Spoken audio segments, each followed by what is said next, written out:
మీ బట్టలకి సాఫ్టింగ్ ప్రొటెక్షన్ ఇచ్చే సరైన product ఎలిమ్ fabric conditioner.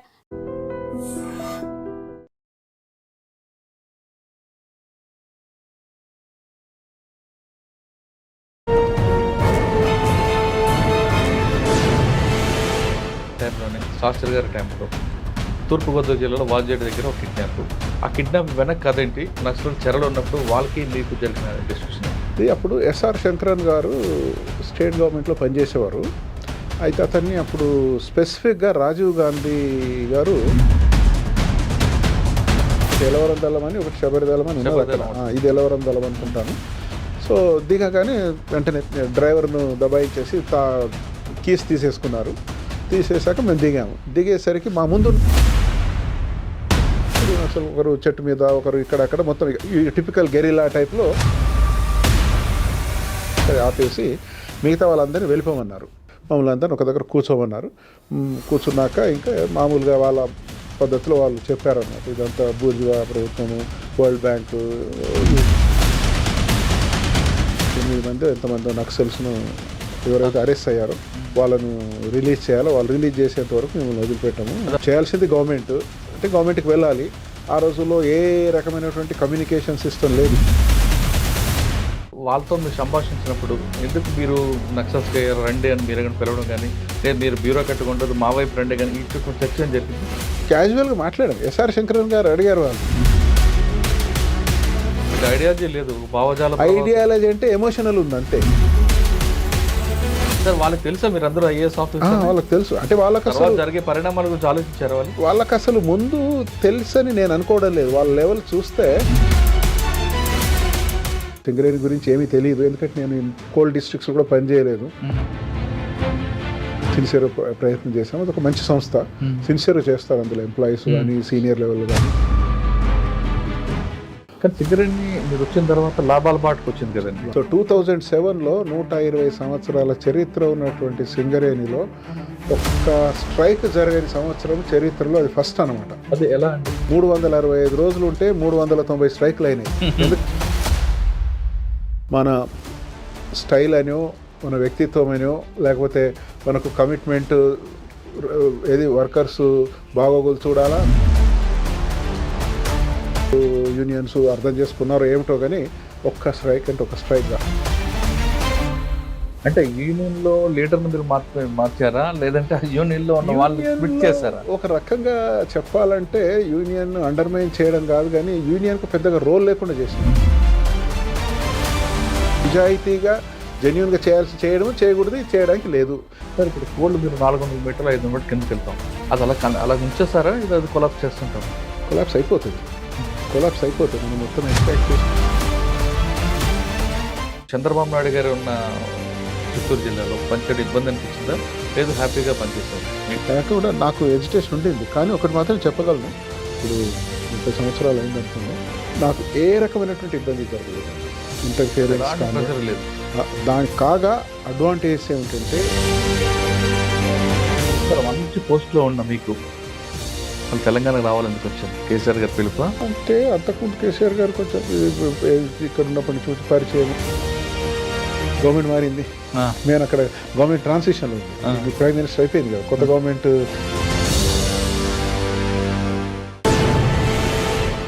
Welcome to iDream. ఈ వారం మన guest one of the out standing retired IAS officer, పేరు ఎస్ నరసింహరావు గారు, రిటైర్డ్ ఐఏఎస్ ఆఫీసర్. నరసింహరావు గారు ఆయన దగ్గర ఎక్స్పీరియన్స్ మామూలు ఎక్స్పీరియన్స్ కాదు. ఒక కలెక్టర్గా, కోల్ ఇండియాకి సిఎండీగా, సింగరేణి కాలేజ్కి డైరెక్టర్గా చాలా రకరకాల పోస్టులు పనిచేశారు. అన్నిటికన్నా ఒకప్పుడు తూర్పుగోదావరి జిల్లా కలెక్టర్లందరూ ఐఏఎస్ల కిడ్నాప్కి దీంట్లో కూడా ఆయన ఉన్నారు. ఆయన సీతంపేటలతో పాటు ఎక్కడ ఎలా పనిచేశారు, గిరిజన కార్పొరేషన్ డెవలప్మెంట్ ఎలా చేశారు, చిత్తూరు కలెక్టర్గా ఎలా పనిచేశారు, విశాఖపట్నం కలెక్టర్గా ఏం చేశారు, ముఖ్యమంత్రుల దగ్గర ఎలా పనిచేయాలి, బ్యూరోక్రాట్స్ ముఖ్యమంత్రులకి మధ్యన ఉన్న గ్యాప్ని ఎలా కంట్రోల్ చేయాలి, ప్రజలకు ఏం కావాల విషయాన్ని పొలిటీషియన్ చెబితే వాళ్ళు ఎలాగ అర్థం చేసుకుంటారు అనే విషయాలతో పాటు ఆయనకున్న ఎక్స్పీరియన్స్ తెలుసుకుందాం. అసలు బ్యూరోక్రాట్ ఏ విధంగా పనిచేస్తే సొసైటీకి బెనిఫిట్ అవుతుంది, జీవోలు ఏ విధంగా రూపొందించాలి, పొలిటీషియన్ అడిగిన ప్రతి డిమాండ్ని కూడా చేయాలా వద్దా అనే విషయాన్ని రాజకీయ నాయకులు చెప్తే అర్థం చేసుకుంటారా లేదా అనే విషయాన్ని సార్ తెలుసుకుందాం. సార్ నమస్తే అండి. నమస్కారం అండి. అప్పుడెప్పుడో విశాఖపట్నం కలెక్టర్గా ఉన్నప్పుడు మేము ఆ ఊర్లో చదువుకున్నప్పుడు మీ పేరు ఎక్కువగా వినబడేది పేపర్లో. అప్పుడు ఈనాడు పేపర్ ఒకటి ఉండేది, ఉదయం పేపర్ ఉండేది. కలెక్టర్ గారు ఆదేశం, ఆగ్రహించిన కలెక్టర్, ఇవే కనిపిస్తుండేది. అప్పట్లో మా కాలేజీలో కూడా మీ గురించి ఎక్కువ చెప్పేవారు. మాకన్నా ముందు కొంతమంది కలెక్టర్లు ఉన్నా ఈ కలెక్టర్ ఉన్నారు కొంచెం జాగ్రత్తగా ఉండాలి మీతో అంటే అప్పట్లో పేర్లు రివీల్ చేయాలని. కానీ కొంతమంది పొలిటీషియన్స్ కూడా మా బంధువుల్లో ఏమన్నా అడిగితే అంటే ఈ కలెక్టర్ ఉన్నప్పుడు మనం ఏం చేయొద్దు, ఈ కలెక్టర్ గారు ట్రాన్స్ఫర్ అయిపోతారు. మీ ట్రాన్స్ఫర్ కోసం వెయిట్ చేసిన రోజులు కూడా ఉన్నాయి. మరో 6 నెలలు వెళ్ళిపోతారు, 6 నెలలు అయిపోయింది కదా, లేదు ఇంకొంచెం ఉన్నారు. ఇది మీ డిస్కషన్. అంటే ఒక కలెక్టర్ ఒక జిల్లాకి ఎంత శాసిస్తారు, ఎలా డెవలప్ చేస్తారు అన్నది ప్రత్యక్షంగా చూసాం. అంటే ఆ డెవలప్మెంట్ ఎలా కనిపిస్తుంది అంటే ఇటు ప్రజలకు దగ్గర అవుతుంది, మిమ్మల్ని వ్యతిరేకించిన పొలిటీషియన్ కూడా ఆ డెవలప్మెంట్ చూసి మీకు అడుగుజాడలో నడిచే పొలిటీషియన్ కూడా ఉండేవారు అప్పట్లో. అంటే ఒక బ్యూరోక్రాట్ అంత పవర్ఫుల్ జాబ్ ఉండేది. కానీ ఇది క్రమేపీ అది మారుతూ మారుతూ మారుతూ అదొక ఇంకొక దశకు చేరుకుంటుంది. ఒకప్పుడు ఒక సబ్ కలెక్టర్ దగ్గర నుండి ఐఏఎస్ అయిన తర్వాత ప్రిన్సిపల్ సెక్రటరీ వచ్చే వరకు కూడా సొంత ఇల్లు లేని ఆఫీసర్లు చూసాం. ఇప్పుడు సబ్ కలెక్టర్ నుండే సొంత ఇల్లు కట్టుకోవడం, సొంత వాహనాలతో కొంతమంది ఆఫీసులు తయారవుతున్నారు. అంటే వ్యవస్థల మార్పు అనుకోవచ్చా, లేదు ఇంకా వేరే విధంగా ఈ సినారీ మారుతుందన్న విషయం పాటు మీరు చాలామంది ముఖ్యమంత్రి ఎన్టీ రామారావు గారి దగ్గర నుండి చంద్రబాబు నాయుడు గారు, కేసీఆర్ గారి వరకు పనిచేశారు కాబట్టి ముఖ్యమంత్రికి బ్యూరోక్రాట్కి మధ్యన గ్యాప్ ఎలా ఉంటుంది? వాళ్ళు అడిగిన ప్రతి డిమాండ్ని మీరు యాక్సెప్ట్ చేస్తారా, లేదు ఆ ఫ్రేమ్లో దాటి మనం చేయడం, రూల్ ఆఫ్ లా దాటకుండా వెళ్ళడం అనేది ఎలా ఎక్స్ప్లెయిన్ చేస్తే అప్పుడున్న పొలిటీషియన్స్ మీకు ఏ విధంగా సహకరించేవారు, ప్రజల డెవలప్మెంట్ కోసం మీరు ఏం చేసేవారు అనే విషయాలు చెప్పే ముందు ఎస్ నరసింహారావు గారి జర్నీ ఎక్కడ పుట్టారు, ఎలా జరిగింది, అసలు ఐఏఎస్ అవ్వాలనుకుని మీరు ఎందుకు అనుకున్నారు? మా స్వస్థలము చిన్నగొట్టిముక్కుల విలేజ్ అని పాత నర్సాపూర్ తాలూకా, మెదక్ జిల్లా అండి. హైదరాబాద్కు ఎక్కువ దూరం ఉండదు, 45 కిలోమీటర్స్ ఫ్రమ్ హైదరాబాద్. నేను అక్కడ పుట్టాను. క్లాస్ 2 వరకు అక్కడే ఊర్లోనే చదువుకున్నాను. అప్పుడు క్లాస్ 2 వరకే ఉండేది ప్రైమరీ స్కూల్లో. అక్కడి నుండి ఒక 4.5 కిలోమీటర్ల దూరంలో అప్పుడు ఫిర్కా అనేవాళ్ళు కదా, తర్వాత ఇప్పుడు మందలాలు అయినాయి. అక్కడ upper primary school, high school ఉండేది. సో రోజు 4.5 కిలోమీటర్లు నడిచి వెళ్ళి శివంపేట అనే ప్లేస్లో 10th క్లాస్ వరకు చదువుకున్నాను. ఆ తర్వాత సంగారెడ్డిలో అప్పట్లో 70స్లో మొత్తం మెదక్ జిల్లా మొత్తంలో కేవలము 4 జూనియర్ కాలేజెస్ మాత్రమే ఉండేవండి మొత్తం జిల్లాలో. ఒకటి సంగారెడ్డి, ఒకటి మెదక్, ఒకటి జోగిపేట్, ఒకటి సిద్దిపేట్. అందులో నేను ఇంకా సంగారెడ్డి గవర్నమెంట్ జూనియర్ కాలేజ్లో ఇంటర్మీడియట్ చదివాను. తర్వాత అప్పుడు మొత్తం మెదక్ జిల్లాలో 2 డిగ్రీ కాలేజెస్ మాత్రమే ఉండేవి. ఈవెన్ సంగారెడ్డిలో డిగ్రీ కాలేజ్ లేదు, జిల్లా హెడ్ క్వార్టర్లో. మెదక్లో లేదు. జోగిపేట అంటే సిద్దిపేట అని ఉండేది. సో మాకు ఇంకా నియరెస్ట్ అంటే జోగిపేట కాబట్టి అక్కడ డిగ్రీ చదివాను, బీఎస్సీ చదివాను, బాటనీ, జువాలజీ, కెమిస్ట్రీ. దాని తర్వాత ఉస్మాన్ యూనివర్సిటీలో కెమిస్ట్రీలో మాస్టర్స్ చేశాను. ఎంఎస్సీ కెమిస్ట్రీలో చేరి పూర్తి చేశాను. మనము పూర్తిగా గ్రామీణ వాతావరణము, తెలుగు మీడియం అనేది ముఖ్యం కాదు, తెలుగు మీడియం చాలా ఇంపార్టెంట్గా ఉండేది అప్పట్లో. కానీ గ్రామీణ వాతావరణము, పెద్దగా తెలిసిన వాళ్ళతో ఇంటరాక్షన్ ఉండేది కాదు. ఊర్లో కూడా పెద్దగా చదువుకున్న వాళ్ళు ఎవరు ఉండేవాళ్ళు కాదు. రూరల్ ఏరియాలో ఉన్నటువంటి కాలేజీలో కూడా ఈ రకమైన ఎన్విరాన్మెంట్ ఉండేది కాదు.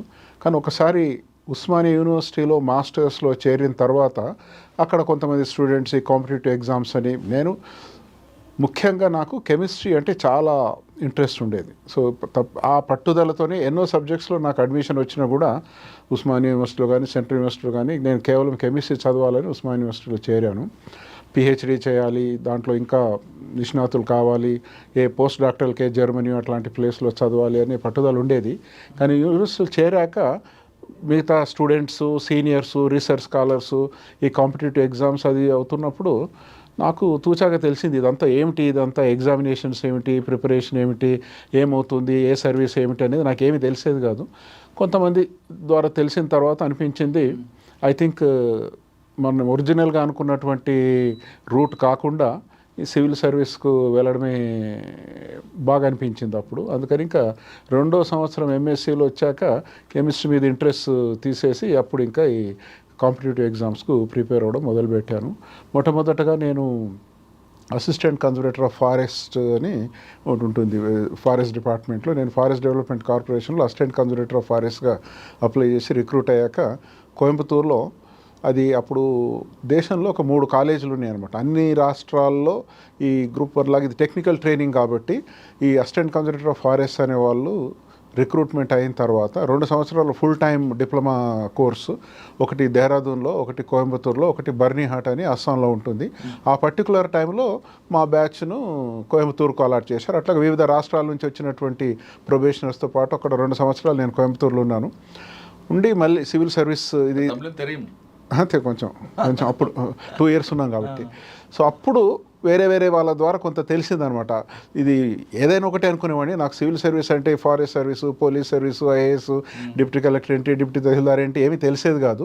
ఒకసారి యాక్చువల్గా నాకు ఫారెస్ట్ సర్వీస్ అంటే ఐఎఫ్ఎస్కు స్టేట్ ఫారెస్ట్ సర్వీస్కు తేడా కూడా తెలిసేది కాదు.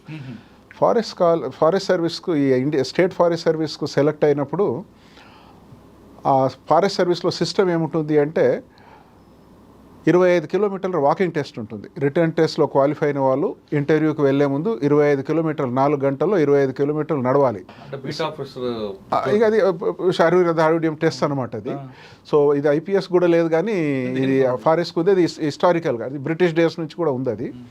సో నెహ్రూ జూ పార్క్లో నడుస్తున్నప్పుడు ఇంకొక క్యాండిడేట్, నాలాంటి క్యాండిడేటే, బసిరెడ్డి అని వారి పేరు, తర్వాత అతను కూడా సెలెక్ట్ అయ్యాడు. మేము ఇద్దరం కలిసి అక్కడ కోయంబత్తూరులో ట్రైనింగ్ అయ్యాము.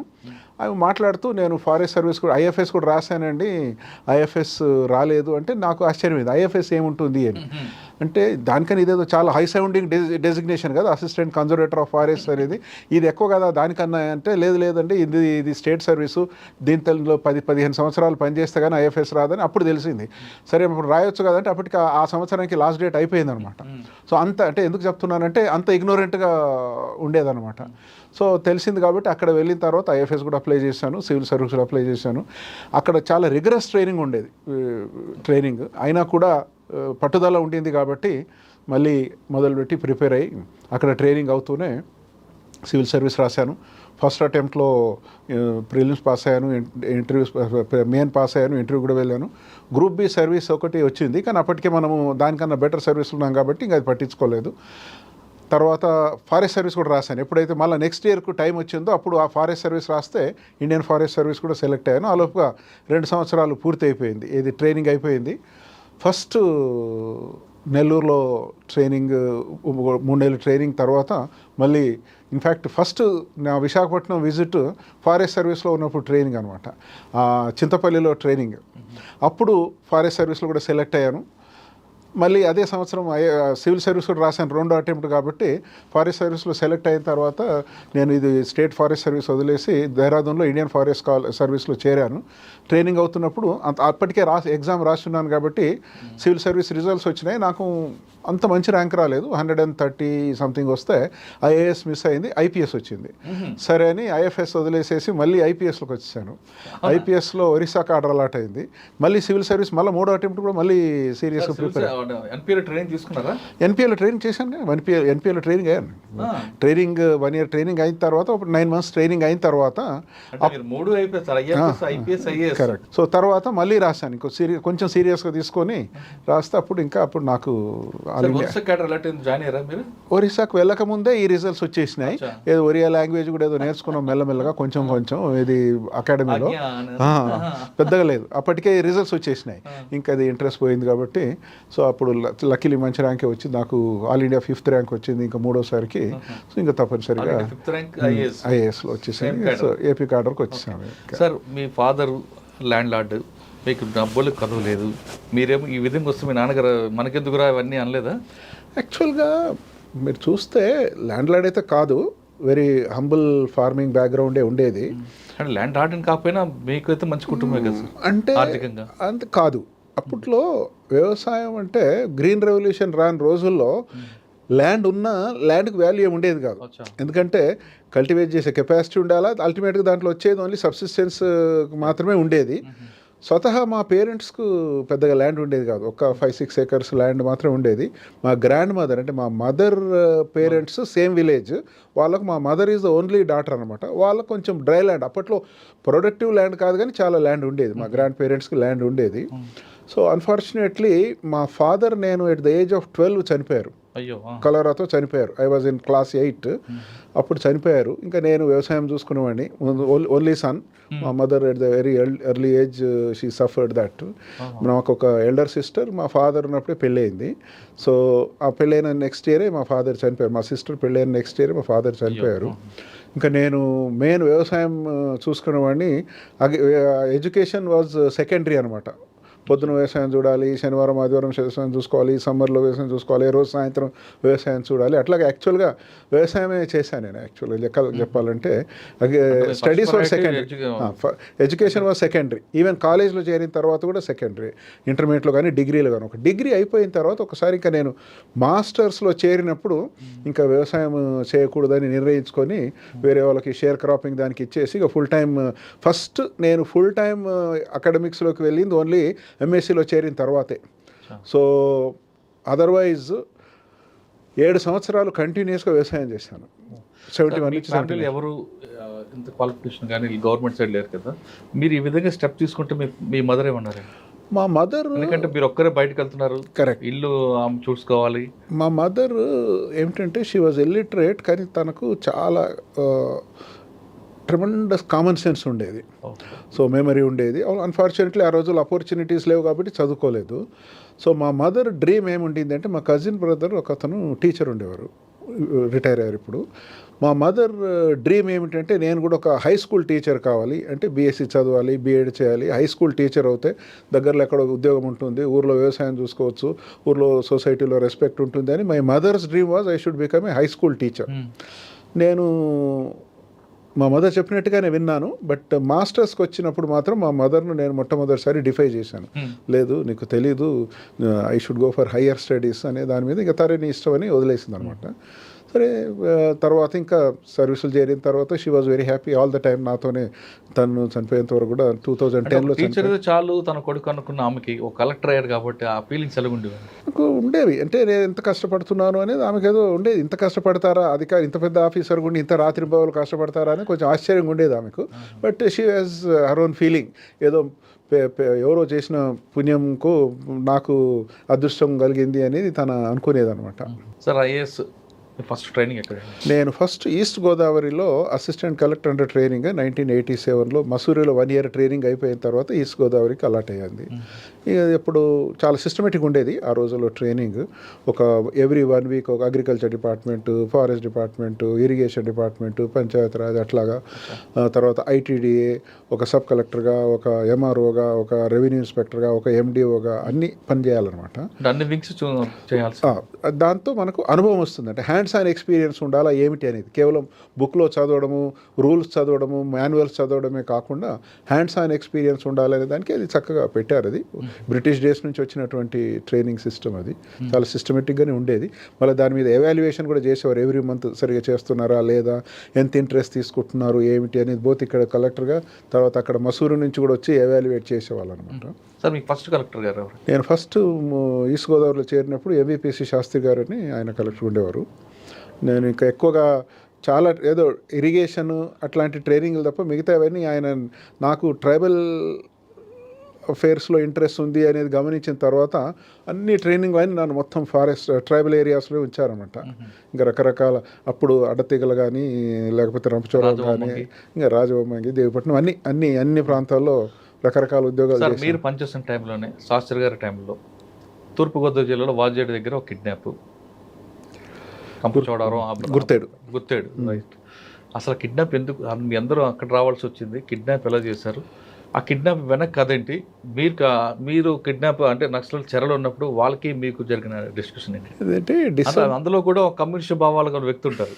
అప్పుడు ఎస్ఆర్ శంకరన్ గారు స్టేట్ గవర్నమెంట్లో పనిచేసేవారు. అయితే అతన్ని అప్పుడు స్పెసిఫిక్గా రాజీవ్ గాంధీ గారు మసూరిలో నేషనల్ అకాడమీ ఆఫ్ అడ్మినిస్ట్రేషన్ కదా, Lal Bahadur Shastri national academy of అడ్మినిస్ట్రేషన్కి డైరెక్టర్గా సెలెక్ట్ చేశారు. సో డైరెక్టర్గా వెళ్ళాలన్నమాట. ఆయన వెళ్ళినప్పుడు కొంత ముందు రిలీవ్ అయ్యి ఒక 1 రోజులు ఆయనకు, ఎస్ఆర్ శంకరన్ గారు చాలామందికి తెలుసు, మహాపురుషుడు, చాలా సిన్సియర్గా కమిట్మెంట్తో లైఫ్ అంతా వీకర్ సెక్షన్స్ కొరకు, tribal development, schedule caste development కొరకు డెడికేట్ చేసినవాడు, చాలా హంబుల్గా ఉన్నాడు, చాలా వరకు తెలుసు అది. అతను ఏంటంటే మా వర్క్లో నేను చేసే పనిలో కానీ ఐటీడీఏలో కానీ వాటి గురించి ఆయనకు డైరెక్ట్గా సంబంధం లేదు కదా. అప్పుడు రిలీవ్ అయినప్పుడు బహుశా నేను అనుకుంటాను ఆయన ప్లానింగ్ సెక్రటరీ ఏదో ఉండేవారు. అయితే అతను ఇంట్రెస్ట్తో వచ్చి చూస్తాను అసలు ఏం జరుగుతుంది ట్రైబల్ ఏరియాలో అని ముందు ఒకసారి కేరళ వెళ్ళాడు. ఎక్కడో స్టడీ ఏదో చేసి వచ్చి పలానా రోజు మనము రంపచోడలో గ్యాదర్ అయ్యి మీ ట్రైబల్ డెవలప్మెంట్ ఏం జరుగుతుంది ఏమిటి చూద్దామనే దాని మీద ఆయన జస్ట్ అబ్జర్వర్గా అనమాట. సో దీంతో కొంత మసూరి వెళ్తున్నాడు కాబట్టి అనుభవాలు కూడా ఉండాలి. అక్కడ ప్రొబేషనర్స్తో ఎట్లా వాళ్ళకి ఎట్లా ఎడ్యుకేట్ చేయాలి, ఎట్లా మోటివేట్ చేయాలి, ఇన్స్పైర్ చేయాలనే ఉద్దేశం ఉండొచ్చు బహుశా. సో అప్పుడు నేను స్పెసిఫిక్ ఆ పర్టికులర్ టైంలో December 1987లో as part of my training నేను మండల్ డెవలప్మెంట్ ఆఫీసర్గా ఫుల్ టైం ఉండేవాడిని అనమాట. మారేడుమిల్లి చాలా ఇంటీరియర్ ప్లేస్, మీరు విని ఉంటారు. రంపచోడవరంకే 30-40 కిలోమీటర్ల దూరం ఉంటుంది. అది ఆల్మోస్ట్ 3 రాష్ట్రాల జంక్షన్. అప్పుడు ఛత్తీస్గఢ్ లేదు, బట్ ఇప్పుడు Chhattisgarh, Orissa, Andhra Pradesh tri junction area అనమాట. అయితే ఆయన వచ్చారు December 26 రోజు. వస్తే మేము రంపచోడవరం నుంచి బయలుదేరి వెళ్ళాము. అప్పుడు ఏంటంటే అక్కడక్కడ ఈ ట్రైబల్ మీట్స్ అని ఒక 15 రోజులకు ఒకసారి 10 గ్రామాలకు కలిపి ఒక మీటింగ్ పెట్టి అందరిని పిలిచి ఏం జరుగుతుంది, ఏమిటి, మంచి ఏంటి, చెడు ఏంటి, ఒక ఎవాల్యుయేషన్ లాగా. ఇప్పుడు ఏదైతే మనము సోషల్ ఆడిట్ అంటున్నామో సుమారుగా ఆ రకంగా అనమాట. గ్రామాలకు సమస్యలు ఏంటి, మనం ఇంప్లిమెంట్ చేస్తున్నటువంటి కార్యక్రమాల పట్ల వాళ్ళకున్న అనుభవాలు ఏంటి, ఇంకేం చేయొచ్చు అనేది జనరల్ ఫీడ్బ్యాక్. ఒక రకంగా సోషల్ ఆడిట్ అనుకోండి. ఆ ఊరి పేరు నాకు బాగా గుర్తుంది, పాతకోట. ఊరి పేరు పాతకోట అనమాట. అది మారేడుమిల్లికి డిస్టెన్స్ వైజ్ ఒక 15-20 కిలోమీటర్లు ఉంటుంది. కానీ ఆ రోజుల్లో రోడ్డు సరిగా లేదు. ఓన్లీ ఫారెస్ట్ వాళ్ళు వేసిన రోడ్డుతో జీప్ మాత్రమే వెళ్ళగలిగేది అతి కష్టంగా. ఒక 2-3 గంటలు పట్టేది. గుర్తేడుకు ఇంకా దూరం, మారేడుమిల్లి నుంచి గుర్తేడు మీదుగా పాతకోట వెళ్ళాలి. ఐ థింక్ గుర్తేడు గ్రామ పంచాయతీలో ఉండేది. మీకు తెలుసు కదా, ట్రైబల్ ఏరియాలో ఒక గ్రామ పంచాయతీ అంటే 20-30 గ్రామాలు ఉంటాయి, చిన్న గ్రామాలు. పాతకోట అనే గ్రామంలో మీటింగ్ పెట్టాము. వెళ్ళాము అక్కడికి. అప్పుడు ఎస్ఆర్ శంకరన్ గారు, ఎంవిపి శాస్త్రి గారు కలెక్టర్ ఉన్నారు. టి విజయ్ కుమార్ అని రిటైర్ అయ్యారు, ఐటీడీఏ ప్రాజెక్ట్ ఆఫీసర్గా ఉండేవారు. రెడ్డి సుబ్రహ్మణ్యం అని అప్పుడు ఆయన రంపచోడవరం సబ్ కలెక్టర్గా ఉండేవాడు. పుష్ప తంబి వారిద్దరు భార్యాభర్తలు. ఆమె రాజమండ్రి సబ్ కలెక్టర్ ఉండేది. ఆమె కూడా వచ్చిందనమాట. ఎస్ఆర్ శంకరన్ గారు వచ్చారు, చూద్దాము అట్లాగే ట్రైబల్ ఏరియాల యాక్టివిటీస్ వాళ్ళతో పాటు అని. తర్వాత మనోహర్ ప్రసాద్ అని అంతకుముందు పిఓఐటీడీఏ పాడేరులో పనిచేశారు. తర్వాత విశాఖపట్నంలో ఏదో కాఫీ కార్పొరేషన్లో పనిచేసేవారు. ఆయన కూడా వచ్చాడనమాట అక్కడికి. సో ఎస్ఆర్ శంకర్ గారి ప్లాన్ ఏమిటంటే రంపచోడవరం చూసిన తర్వాత నెక్స్ట్ డే విశాఖపట్నం ట్రైబల్ ఏరియాకి వెళ్ళి అసలు ఈ యాక్టివిటీస్ చూద్దాము మొత్తం అనే దాని మీద. అందుకని అట్లాగా రాధా అని రాధా గారు అప్పుడు జాయింట్ కలెక్టర్ ఉండేవారు. సో మేము 8 మందిమి. మిగతా ITDA level officers, district level officers ఉండేవారు. వాళ్ళందరూ వచ్చారు. మీటింగ్ అయిపోయింది. సుమారుగా అది డిసెంబర్ కాబట్టి ఎర్లీగానే సన్సెట్ అవుతుంది. బహుశా 4 గంటలకు 4:30 ప్రాంతంలో మీటింగ్ అయిపోయింది. అయిపోయిన తర్వాత మేము తిరిగి వస్తున్నాము.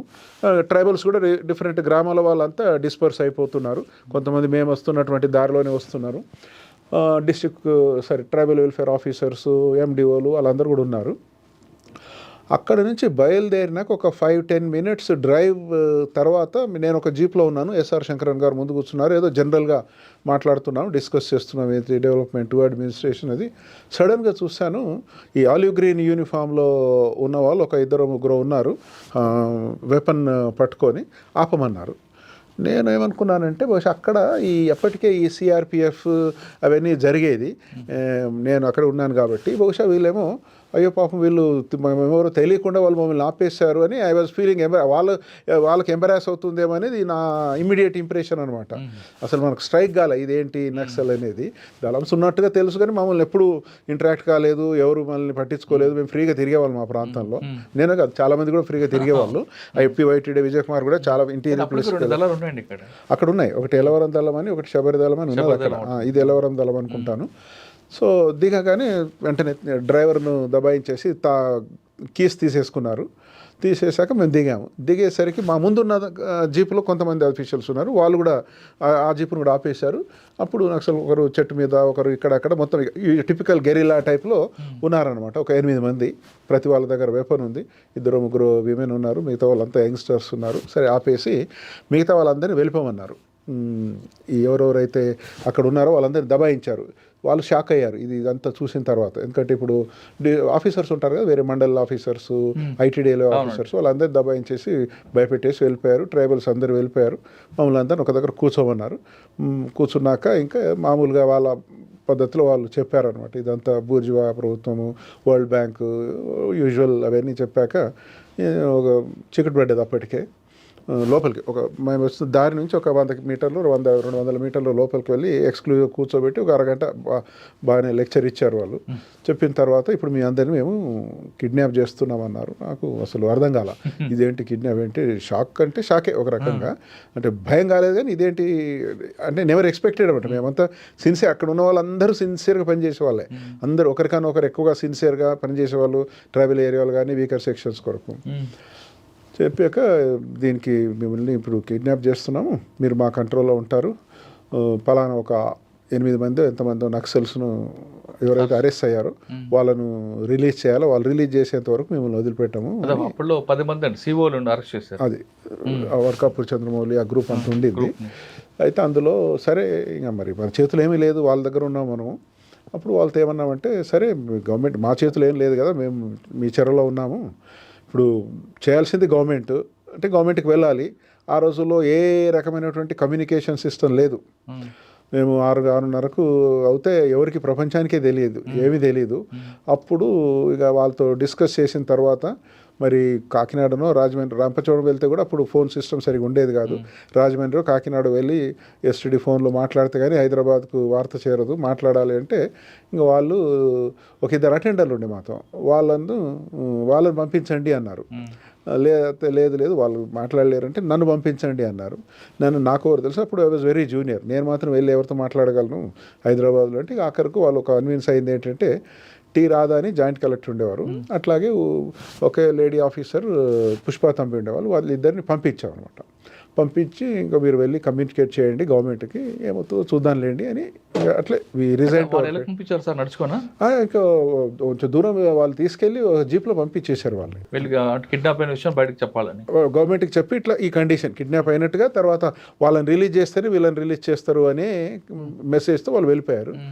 ఇంకా భోజనం అరేంజ్మెంట్ చేసుకోండి అని వాళ్ళే చెప్పారు. సో అక్కడ దగ్గరలో గురుతేడులో ఒక చిన్న ఆశ్రమ స్కూల్ ఉండింది.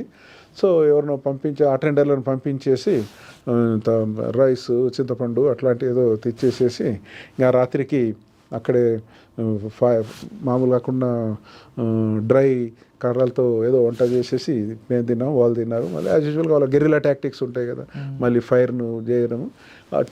చిమ్మని చీకటి తర్వాత వింటర్, డిసెంబర్ 27 తారీఖు అంటే చాలా వింటర్, అందులో అది హై ఆల్టిట్యూడ్ కదా, తూర్పు కనుమలు కదా, చల్లగా ఉండేది. ఏదో చిన్న జంపకన్ లాంటి ఏదో పట్టుకొచ్చారు, నిద్ర పట్టలేదు, కింద ఎట్లా పడుకున్నాము. ఫస్ట్ నైట్ నేను ఇట్లా గ్రౌండ్ మీదే పడుకున్నాం కిందే. ఎస్ఆర్ శంకరన్ గారిని అడిగాను, ఇదేంటి ఇది అయిపోయింది, అసలు ఇప్పుడు ఏంటి గవర్నమెంట్ ఏం చేయబోతుంది, మీరే సీనియర్ ఆఫీసర్ కదా, అప్పుడు ఆయన చీఫ్ సెక్రటరీ లెవెల్ కదా, ఏంటంటే ఆయన ఒక బాంబు వేశాడు. నేనే మాట్లాడాను, ఆయన పక్కన ఇంకొకరికి వేరే వాళ్ళు కూడా తెలియదు, ఎందుకంటే నిద్ర పట్టట్లేదు, రాత్రి అంతా అట్లాగే ఉన్నాము. ఆయన అన్నాడు, లేదు నేను కనుక గవర్నమెంట్కి సలహా ఇవ్వాలి అంటే ఇట్లా కిడ్నాప్ చేస్తే మనము ఒప్పుకోవడానికి లేదు, ఏమైనా చేసుకొనివ్వండి వాళ్ళని, మనం మాత్రం అట్లా ఒప్పుకుంటే ఇంకా ఎండ్ లేదు, ఇట్లా జరుగుతూనే ఉంటుందని చెప్తున్నాడు. నేను షాక్ అయ్యాను ఆయన చెప్పిన దానికి. సరే అట్లాగే ఉన్నాం, షాక్ అయ్యాము, అట్లే ఉన్నాము. నెక్స్ట్ డే మార్నింగ్ ఇంకా వాళ్ళ యూజువల్ గెరిలా టెక్నిక్స్ ప్రకారము ప్లేస్ టు ప్లేస్ మారడము, ఇంకో ప్లేస్ మారడము, అదేదో ఇంత వండుకోవడము, అదేదో తినేసేయడం. వాళ్ళు కూడా 8 మెంబర్స్ ఉన్నారు. వాళ్ళు 8 మెంబర్స్, అంతే, వాళ్ళ అందరి దగ్గర వెపన్ ఉంది.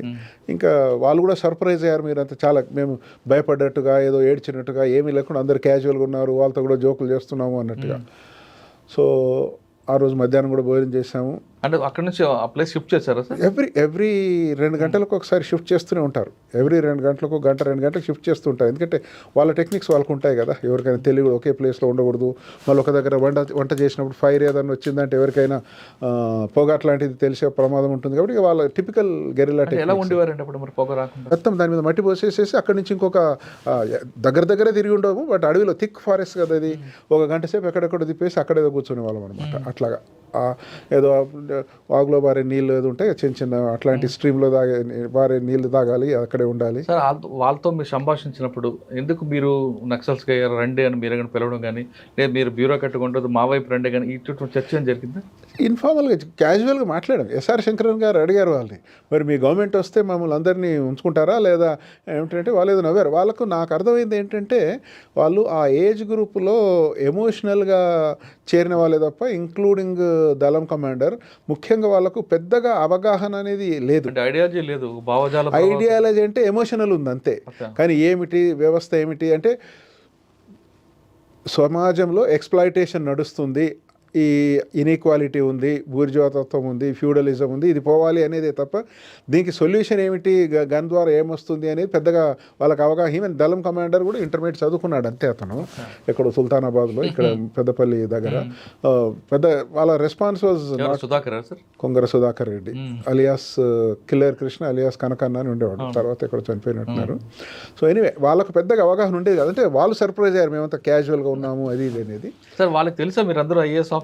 వాళ్ళకి తెలుసు. అంటే వాళ్ళకి అసలు జరిగే పరిణామాల గురించి ఆలోచించారు వాళ్ళు? వాళ్ళకి అసలు ముందు తెలుసని నేను అనుకోవడం లేదు. వాళ్ళ లెవెల్ చూస్తే పెద్దగా ఇంత ఇంప్లికేషన్స్ ఉంటాయి, వీళ్ళు ఇంత సీనియర్ వాళ్ళు ఉన్నారు అనేది ఎవరు ఆఫీషియల్స్ అని అనుకున్నారని నా అనుమానం అప్పుడు. ఎందుకంటే వాళ్ళకి పెద్ద డిస్టింక్షన్ తెలియదు, ఎంఆర్ఓ ఎండిఓ లెవెల్ ఉండి ఉంటారేమని అనుకున్నారు. కానీ వాళ్ళకి తెలిసిన తర్వాత మాత్రం ఇక మిగతా వాళ్ళు ఎవరు వద్దు, వీళ్ళే 8 మందే కావాలని మమ్మల్ని పట్టుకున్నారు అనమాట. అంటే మీతో ఎక్కడ కూడా దురుసుగా ప్రవర్తన ఫస్ట్ డే ఎక్కడ జరగలేదు. ఏం జరిగిందంటే చాలా క్యాజువల్గానే ఉన్నాం, మేము తీసుకెళ్ళి భోజనమే మేము వండిపించిందే, వాళ్ళు మేము అందరం కలిసి తిన్నాం అనుకోండి. ఫస్ట్ న్యూస్ బ్రేక్ అయింది నెక్స్ట్ డే, అంటే అప్పటికేం కమ్యూనికేషన్ లేదు కదా. తర్వాత మాకు తెలిసింది ఏంటంటే వీళ్ళు అక్కడికి రాజమండ్రి చేరేసరికి రాత్రి 1 o'clock అయిందనమాట. అక్కడున్న రోడ్ల పరిస్థితి ఆ రోజు 1 o'clock అయితే అప్పుడు రంపచోడవరం ఫోన్ చేస్తే డిటి నాయక్ గారు కాకినాడలో కాదు రంపచోడవరంలో ఉన్నారంటే కాకినాడ బదులు వాళ్ళు రంపచోడవరం వెళ్ళి ఆ 1 o'clock ఆయనను కలిసి చెప్పేసరికి ఆబ్వియస్లీ ఎస్పీ అనేసరికి షాక్ అయిపోతారు కదా, ఆయన జిల్లాలో ఇట్లా జరిగేసరికి. ఇంకా రాత్రి ఎవరితో మాట్లాడారు ఏదో జరిగింది అనుకోండి. ఇక తర్వాత అప్పుడు ఇంకా వేరే కమ్యూనికేషన్ ఛానల్ లేదు, ఇంకా ఆ రోజు లేదు, తెల్లవారు లేదు. తెల్లవారి సాయంత్రం 7 o'clock వార్తలు వస్తాయి సార్, ఆల్ ఇండియా రేడియో. వాళ్ళ దగ్గర ఆల్ ఇండియా రేడియో ట్రాన్సిస్టర్ ఉంటుంది, వాళ్ళ దగ్గర కేవలం వాళ్ళ కమ్యూనికేషన్ అంతా వాళ్ళకు బయట కమ్యూనికేషన్ ట్రాన్సిస్టర్ ప్లస్ వాళ్ళ కొరియర్ వ్యవస్థ అనుకోండి. రేడియో ఆన్ చేసేసరికి ఓ పెద్ద వార్త. అప్పుడు ఫస్ట్ అంటే కిడ్నాప్ అయిన తర్వాత దగ్గర 27 గంటల తర్వాత బ్రేక్ అయింది అది, బయట ప్రపంచానికి తెలిసింది. ఇప్పుడు ఇక్కడికి హైదరాబాద్కు అఫీషియల్స్ తెలిసినా వేరే వాళ్ళకి తెలిసే అవకాశం లేదు కదా ఇప్పటిలాగా, సోషల్ మీడియా కానీ ఇంటర్నెట్ కానీ ఏంటి మన శాటిలైట్ టీవీ కానీ ఏమీ లేదు కదా. అప్పుడు ఓన్లీ దూరదర్శన్ ఉండేది, ఇది ఆల్ ఇండియా రేడియో ఉండేది. సో అప్పుడు ఈ కొన్ని స్టేట్ 6 గంటల వార్తల్లో ప్రాంతీయ వార్తల్లో ఫస్ట్ న్యూస్ బ్రేక్ అయింది. 7 గంటలకు మళ్ళీ తెలుగు వార్తలు వచ్చేవి. అప్పుడు ఇంకా సెంట్రల్ గవర్నమెంట్ కూడా ఏదో చిదంబరం గారి కామెంటు స్టేట్మెంటు ఇది అది అనేసరికి ఇప్పుడు బ్లాక్ క్యాట్ కమాండోస్ అని పంపిస్తాం, అప్పటికి 27 గంటలు అయిపోయింది యాక్చువల్గా అనేసరికి అప్పుడు వాళ్ళు కొంత రియాక్ట్ అయ్యారు. వాళ్ళు రియాక్ట్ అయ్యారంటే సీరియస్ వార్నింగ్ ఇచ్చారు. అప్పుడు మీరు ఇప్పుడు వార్తలు విన్న తర్వాత వాళ్ళకు తెలిసింది కదా, మిమ్మల్ని ఇప్పుడు వదిలిపెట్టాం, ఇంకా మీ గవర్నమెంట్ సెంట్రల్ గవర్నమెంట్ అంతా ఏదో పిచ్చి పిచ్చిగా మాట్లాడుతుంది, ఒక్క హెలికాప్టర్ ఎక్కడైనా కనబడింది అంటే ఎయిర్లో మిమ్మల్ని చంపేస్తామన్నారు. అప్పుడు ఫస్ట్ అనమాట అది, ఆ 27 గంటల తర్వాత. ఇంకా ఆ రాత్రి వాళ్ళు కొంచెం సీరియస్ అయింది, మేము చెట్టు కట్టేస్తాం అది ఇదేదో అన్నారు కానీ ఏం జరగలేదులేండి. వాళ్ళు కూడా భయపడ్డట్టున్నారు ఏమన్నా అటాక్ అవుతుంది అంటే, ఎట్లా ఉంటుంది కదా రియాక్షన్ ఉంటుంది కదా. కానీ ఆ రాత్రి మాత్రం కొంచెం భయంగానే పడుకున్నాం. ఆ రాత్రి రెండో రాత్రి మాత్రం ముందున్న ఫ్రెండ్షిప్ లేదు లేదు ఆ రాత్రికి లేదు. ఇంకా నెక్స్ట్ డే మార్నింగ్ మరి వాళ్ళతో చెప్పాం, ఇప్పుడు ఈ డెవలప్మెంట్స్ ఇక్కడ మీరు ఇట్లా అప్పుడేమో ఏదో రిలీజ్ చేయమన్నారు, మీరేమో ఇప్పుడు ఈ డెవలప్మెంట్స్ ఉన్నాయి కదా మళ్ళీ కమ్యూనికేట్ చేయాలి కదా, ఇప్పుడు ఇంకా వేరే కమ్యూనికేషన్ మెథడ్ లేదు కదా అంటే వాళ్ళు ఇంకా అన్నారు, లేదు మీ అందరిని మేము చంపేస్తాం, ఇప్పుడు మేము కూడా అందరం వెళ్ళిపోతాం, మీ అందరిని చెట్టు కట్టేసి ఒక్కరమే ఉంటాము, అందరు వెళ్ళిపోయిన తర్వాత ఏదైనా చూస్తే ఒక్కరమే ఉండి మిమ్మల్ని చంపేస్తాం తుపాకుతో అనే పద్ధతిలో మాట్లాడారు అనమాట. అప్పుడు మీకు ఫియర్ లేదు సార్? కొంచెం ఫియర్ ఉండింది ఫ్రాంక్లీ. శంకర్ గారు సార్, ఎస్ఆర్ శంకరన్ గారు ఆయనకు ఏ రకమైన ఫియర్ లేదు. యాక్చువల్గా రెండో రోజు నేను పోలీసులు నేను కొంచెం ఆయనకు బాగా ఫ్యాన్ అనుకోండి, నేను నా క్యారియర్ అవన్నీ కూడా ఆయనకు తెలుసు. ఆయన రాత్రి అంటున్నాడు, నీకు దినంలోనే నువ్వు పోలీసులు ట్రైనింగ్ చేసావు కదా, అవును వెపన్ ట్రైనింగ్ కూడా చేసావు కదా, అవును మరి ఏంటి ఈ వెపన్ తీసుకొని వీళ్ళు చంపేసేసి బయటపడవచ్చు కదా అంటున్నాడు. నాకు షాక్ అయింది, ఇదేంటి ఇట్లా అంటున్నారు అని. తర్వాత నెక్స్ట్ డే మార్నింగ్ ఇంకా వాళ్ళతో ఆర్గ్యూ చేయడం అంటే డిస్కస్ చేయడం మొదలు పెట్టామన్నమాట. దెన్ నన్ను ఒకరిని పంపించండి. యాక్చువల్గా ఆ రాత్రి ఆయన ఏమన్నారంటే ఎస్ఆర్ శంకరన్ గారు యాక్చువల్గా చాలా వెరీ సీరియస్ టాక్ అనమాట వాళ్ళతో, సేయింగ్ ఇప్పుడు మీరు ఒక పద్ధతి కొరకు చేశారు. ఆయన ఈ రకంగా నేను ప్రిన్సిపల్ సెక్రటరీని, చాలా సీనియరు, ఎంబీపీసీ శాస్త్రి కలెక్టరు, ఇంకా ఇంతకన్నా సింబాలిక్ అవసరం లేదు, వీళ్ళంతా చిన్నవాళ్ళు, వీళ్ళని వదిలేసేయండి, మేమిద్దరం మీతో ఉంటామన్నారు. నేను సర్ప్రైజ్ అయ్యాను, ఎందుకు అంటున్నారు వీరు అని. ఇంత పడుకున్నాక అన్నాను నేను. మళ్ళీ నేను కూడా ఆయన అక్కడ ఎట్లా పడుకున్నామో ఆయన పక్కన అడిగాను, ఇదేంటి సార్ అందరూ ఉండాలి కదా అంటే ఒక మాట అన్నాడు. అంటే ఎంత ప్రొఫౌండ్ అంటే అతను మహాపురుషుడైన ఎందుకు అంటున్నానంటే ఆయన ఏమనంటే, నర్సింగ్ ఇగో వీళ్ళు మనల్ని వదిలేరు, స్టేట్ గవర్నమెంట్ నాకు తెలిసినంత వరకు వీళ్ళ డిమాండ్స్కి ఒప్పుకోదు, వీళ్ళు ఎట్లాగా చంపేస్తారు. అసలు రెండో రాత్రి అన్నాడు నాతో, మిడ్ నైట్ అన్నాడు, ఎట్టి పరిస్థితులు వీళ్ళందరినీ చంపేస్తారు, మన అందరం కాకుండా నాకైతే ఎవరు లేరు, నేను ఒక్కడిని. అప్పటికి ఎంబీపీ శాస్త్రి పెళ్ళి కూడా కాలేదు, దో ఈ was very senior person. So మేమిద్దరం చంపినా పర్వాలేదు, మీరందరూ పెళ్ళిళ్ళు అయిన వాళ్ళు కదా అంటే, గన్ పాయింట్ దగ్గర అతను మా మిగతా నలుగురు మీరు వెళ్ళిపోవాలి, మేమిద్దరం చనిపోయినా పర్వాలేదు అనే ప్రయత్నం చేశాడు ఆయన. అది యాక్చువల్గా అంత ప్రొఫౌండ్ స్టేట్మెంట్ అనమాట. నేను షాక్ అయ్యాను.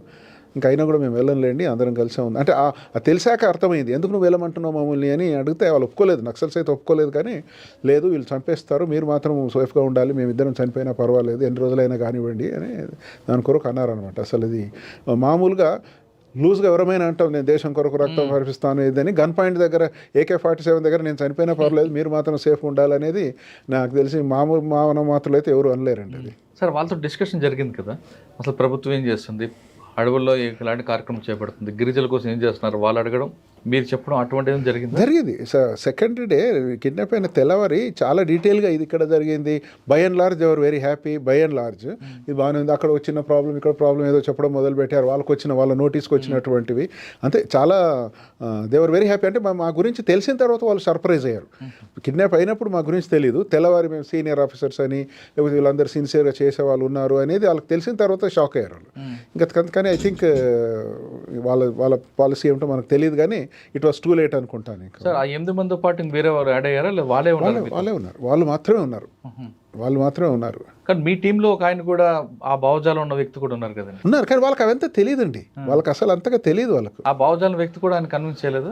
అదే మాట్లాడారు ఆయన, మనం అంతా ఇది చేయాలంటే కూడా వాళ్ళకి ఫ్రెండ్లీగా అయ్యారు, కానీ వాళ్ళకు ఆదేశాలు కిడ్నాప్ చేయాలి వాళ్ళు అంత అవగాహన కనబడలేదు నాకైతే. అంటే వాళ్ళు విడిచిపెడితే మిమ్మల్ని విడిచిపెడతారు అంతే, అదొకటే. మరి వాళ్ళకి ఎక్కడి నుంచి వచ్చిందో వీళ్ళ నిర్ణయం అయితే అయి ఉండదు, ఇంకా పైనుండి వచ్చి ఉంటుందని నా అనుమానము. సార్ రెండో రోజు రాత్రి అయిపోయింది. ఇంకా మూడవ రోజు అతి కష్టం మీద ఏమైందంటే, ఇక మళ్ళీ ఇప్పుడు చాలా డెవలప్మెంట్స్ అయినాయి ఇక్కడ, మీరు మమ్మల్ని చంపుతామంటున్నారు, ఈ మెసేజ్ కూడా గవర్నమెంట్కి వెళ్ళాలి కదా. ఇప్పుడు గవర్నమెంట్ ఇంతవరకు ఏం ఒప్పుకున్నారో లేదో తెలియదు, మనకేం తెలియదు, అడవిలో ఉన్నాం మనము, రోజు పొద్దున 6 గంటలకు సాయంత్రం 6 గంటలకు వార్తలు తప్ప ఇంకా మధ్యన ఏం తెలియట్లేదు అంటే, సరే అని మాతో ఇద్దరు ఎవరైతే అటెండర్స్ ఉన్నారో, ఐ థింక్ వాళ్ళిద్దరు ఇద్దరు కూడా బహుశా నాకు ఇప్పుడు గుర్తు రావట్లేదు, కానీ ఆ గుర్తేడు ఆశ్రమ పాఠశాలలో కుక్కు కామాటి టైప్ అనమాట వాళ్ళని పంపించేస్తామని వాళ్ళు అన్నారు. కానీ అది కుదరదు. చాలా ఇంకొక ప్రొఫౌండ్ ఏదంటే, వాళ్ళిద్దరు వెళ్ళమన్నారండి, ఇద్దరు అటెండర్స్, మేము వెళ్ళము, మీతోనే ఉంటాము, ఏదైనా సరే మీతోనే ఉంటాం, మామూలు ఎందుకు మీరు పంపిస్తున్నారు అని ఉన్నారు వాళ్ళు. వాళ్ళు ఒక ప్రత్యేకం అనమాట. ఎవరైనా అవకాశం వస్తే నేనైతే వెళ్ళిపోదాలే, తర్వాత సంగతి చూడొచ్చు అనుకునేది. వాళ్ళిద్దరు కూడా వెళ్ళలేదు అసలు. ఇంకా అప్పుడు కన్విన్స్ చేసి రెండో రోజు మధ్యాహ్నం వరకు ఏమైందంటే, నేను ఆఖరకు మీకు జూనియర్ మాత్రమే వదిలిపెడతామంటే, అప్పుడు రెండవ రోజు అది మూడవ రోజు మధ్యాహ్నము ఇంకా అతి కష్టం మీద నన్ను మళ్ళీ కన్వే చేయాలి కదా, అక్కడ వెళ్ళి అసలు ఏం జరిగింది, డెవలప్మెంట్స్ ఏంటి చెప్పాలి అనడానికి.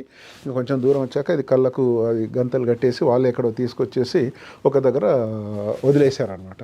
ఇక్కడి నుంచి ఇట్లా వెళ్తే మీరు స్ట్రేట్గా వెళ్తే నీకు గుర్తేడు వస్తుందిలే అంటే, 1 గంట సేపు ఎంతనో నడిస్తే నేను గుర్తేడుకు చేరి, తర్వాత అక్కడి నుంచి రంపచోడవరం వెళ్ళి అక్కడ ఏదో చెప్తే, అప్పటికి గవర్నమెంట్ లెవెల్లో ఒక నిర్ణయం అయిపోయింది. ఐ థింక్ సీఎం లెవెల్ సందర్భంలో మీ నిర్ణయం ఏమైందంటే లేదు ఆఫీసర్ సేఫ్గా రావాల్సిందే, అందుకని మీరు ఏమైనా చేయండి, రిలీజ్ అయినా చేయండి అంటే ఇంకా ఒక రోజు లేట్ అయింది. ఎందుకంటే మరి అది జైల్లో ఉన్నారు కదా, వాళ్ళు బెయిల్ అప్లికేషన్ వాళ్ళు మూవ్ చేయాలా, మన తరఫు నుంచి పబ్లిక్ ప్రాసిక్యూటర్ అబ్జెక్షన్ లేదని చెప్పాలా, కోర్టు నుంచి ఆర్డర్ రావాలా, ప్రాసెస్ అదంతా ఉంటుంది కదా. ఇంకా తెల్లారంతా అది టైం పట్టింది అనమాట. మీరు రంపచోడవరం వచ్చారు సార్? నేను రంపచోడవరం, నేను గుర్తేడులోనే ఉన్నాను. గుర్తేడు వచ్చి అక్కడి నుంచి ఈ లోపు కూంబింగ్ అని జరగలేదండి? కరెక్ట్ తెలియదు, జరిగి ఉంటుందా అంటే వాళ్ళు వార్నింగ్ అయితే ఇచ్చారు. ఈ లోపుగా మేము ఏమైనా మూవ్మెంట్ జరిగితే మాత్రం ముందు మిమ్మల్ని మట్టి కరిపిస్తాము, మిగతా సంగతి మేము చూసుకుంటామన్నారు. నాకు కరెక్ట్గా అయితే తెలియదు చుట్టుపక్కల ఏం జరిగింది. 8 మంది వాళ్ళు 10 మందిని రిలీజ్ చేశారు కదా. వాళ్ళు కరెక్ట్గా 6గురిని రిలీజ్ చేశారు. ఒక ఇద్దరు నల్లాదిరెడ్డి ఎవరైతే అన్నారో వాళ్ళు బెంగళూరులో ఎక్కడ ఉన్నారు, మన రాష్ట్రంలో లేరు కాబట్టి మన చేతిలో లేదనేది చెప్పి 6గురిని మాత్రం వాళ్ళు రిలీజ్ చేస్తామని గవర్నమెంట్ నిర్ణయం తీసుకున్నాక ఇక్కడ టైం పడుతుంది కదా ఇక్కడ. అప్పుడు బిఎన్ యుగంధర్ గారు, తర్వాత అప్పుడు ఈయన వాళ్ళు కూడా వచ్చేసి ఇంకా నేను గోదావరికి ఎక్స్ప్రెస్ ఎక్కేసి తెల్లవారు రాజమండ్రిలో దిగి అక్కడికి వచ్చారు. 4వ రోజుకి ఇంక వచ్చేసి రంపచోడవరం తీసుకొచ్చినాక పెట్టాక వాళ్ళ వ్యవస్థ ద్వారా వాళ్ళకి తెలిసి ఉంటుంది. అక్కడ నేను వాళ్ళతో మాట్లాడాను, నేను ఒక్కనే ఉన్నాను కాబట్టి వాళ్ళతో కూడా మాట్లాడాను అక్కడ రిలీజ్ అయిన వాళ్ళతో కూడా. వాళ్ళు ఏమంటారండి? వాళ్ళు ఎక్కువగా నోరు ఎప్పట్లేదు, వాళ్ళు ఐడియాలజీ గురించి కానీ దీని గురించి కానీ ఏం మాట్లాడలేదు ఎక్కువగా. మేము కూడా అసలు మనకు 3వ రోజు అయ్యేసరికి మైండ్ కొంచెం డేజ్డ్ కండిషన్లో అయిపోయింది. స్ట్రెస్ కానివ్వండి, పరిస్థితి కానివ్వండి, ఏదో మనం క్యాజువల్గా మాట్లాడే ఇది లేకుండే అనమాట. సార్ 6గురిని విడిచిపెట్టారు కదా, బెయిల్ మీద వాళ్ళకి బెయిల్ ఇచ్చారు అంతే. కోర్టులో తీసుకొచ్చారు కదా, కోర్టు నుంచి తీసుకొచ్చారు. అక్కడి నుంచి అడవిలోకి విడిచిపెట్టి తర్వాత మన వాళ్ళని ఇక్కడ తీసుకొచ్చి మనము గుర్తేడులో ఉన్నారు అని వాళ్ళు కన్ఫర్మ్ చేసుకున్న తర్వాత మన వాళ్ళని కూడా అక్కడ దాకా తీసుకొచ్చేసి పోలీసులు ఎవరు లేరు అని నిర్ణయించుకున్న తర్వాత ఆ ఎక్స్చేంజ్కి వాళ్ళు అక్కడ వెళ్ళిపోయారు. మన వాళ్ళు వచ్చేసారు. నేను ఉన్నాను అక్కడ ఉన్నాను. అక్కడ నుంచే కలిసే వచ్చాం. అక్కడి నుంచే అందరు వచ్చిన తర్వాత వెళ్ళిపోయారు. జస్ట్ అడవిలోకి వెళ్ళిపోయారు. ఏదో యూజువల్ వాళ్ళ దీని ప్రకారం వెళ్ళిపోయారు. ఆ రాత్రి ఇంకా మేము అక్కడి నుంచి అందరం కలిసి మళ్ళీ రంపచోడవరం వచ్చేసరికి రాత్రి 11-12 గంటలు అయింది. సో 3 రాత్రులు 3 రోజుల్లో ఇంకా భోజనం సరిగా లేకుండా అడవిలో 3 రోజులు రాత్రులు పగళ్ళు. శంకర్ గారు ఏమన్నారు, రిపోర్ట్ ఏమి ఇచ్చారండి? ఆయనకు ఒక పెద్ద ఎక్స్పీరియన్స్ కదా ఇప్పుడు.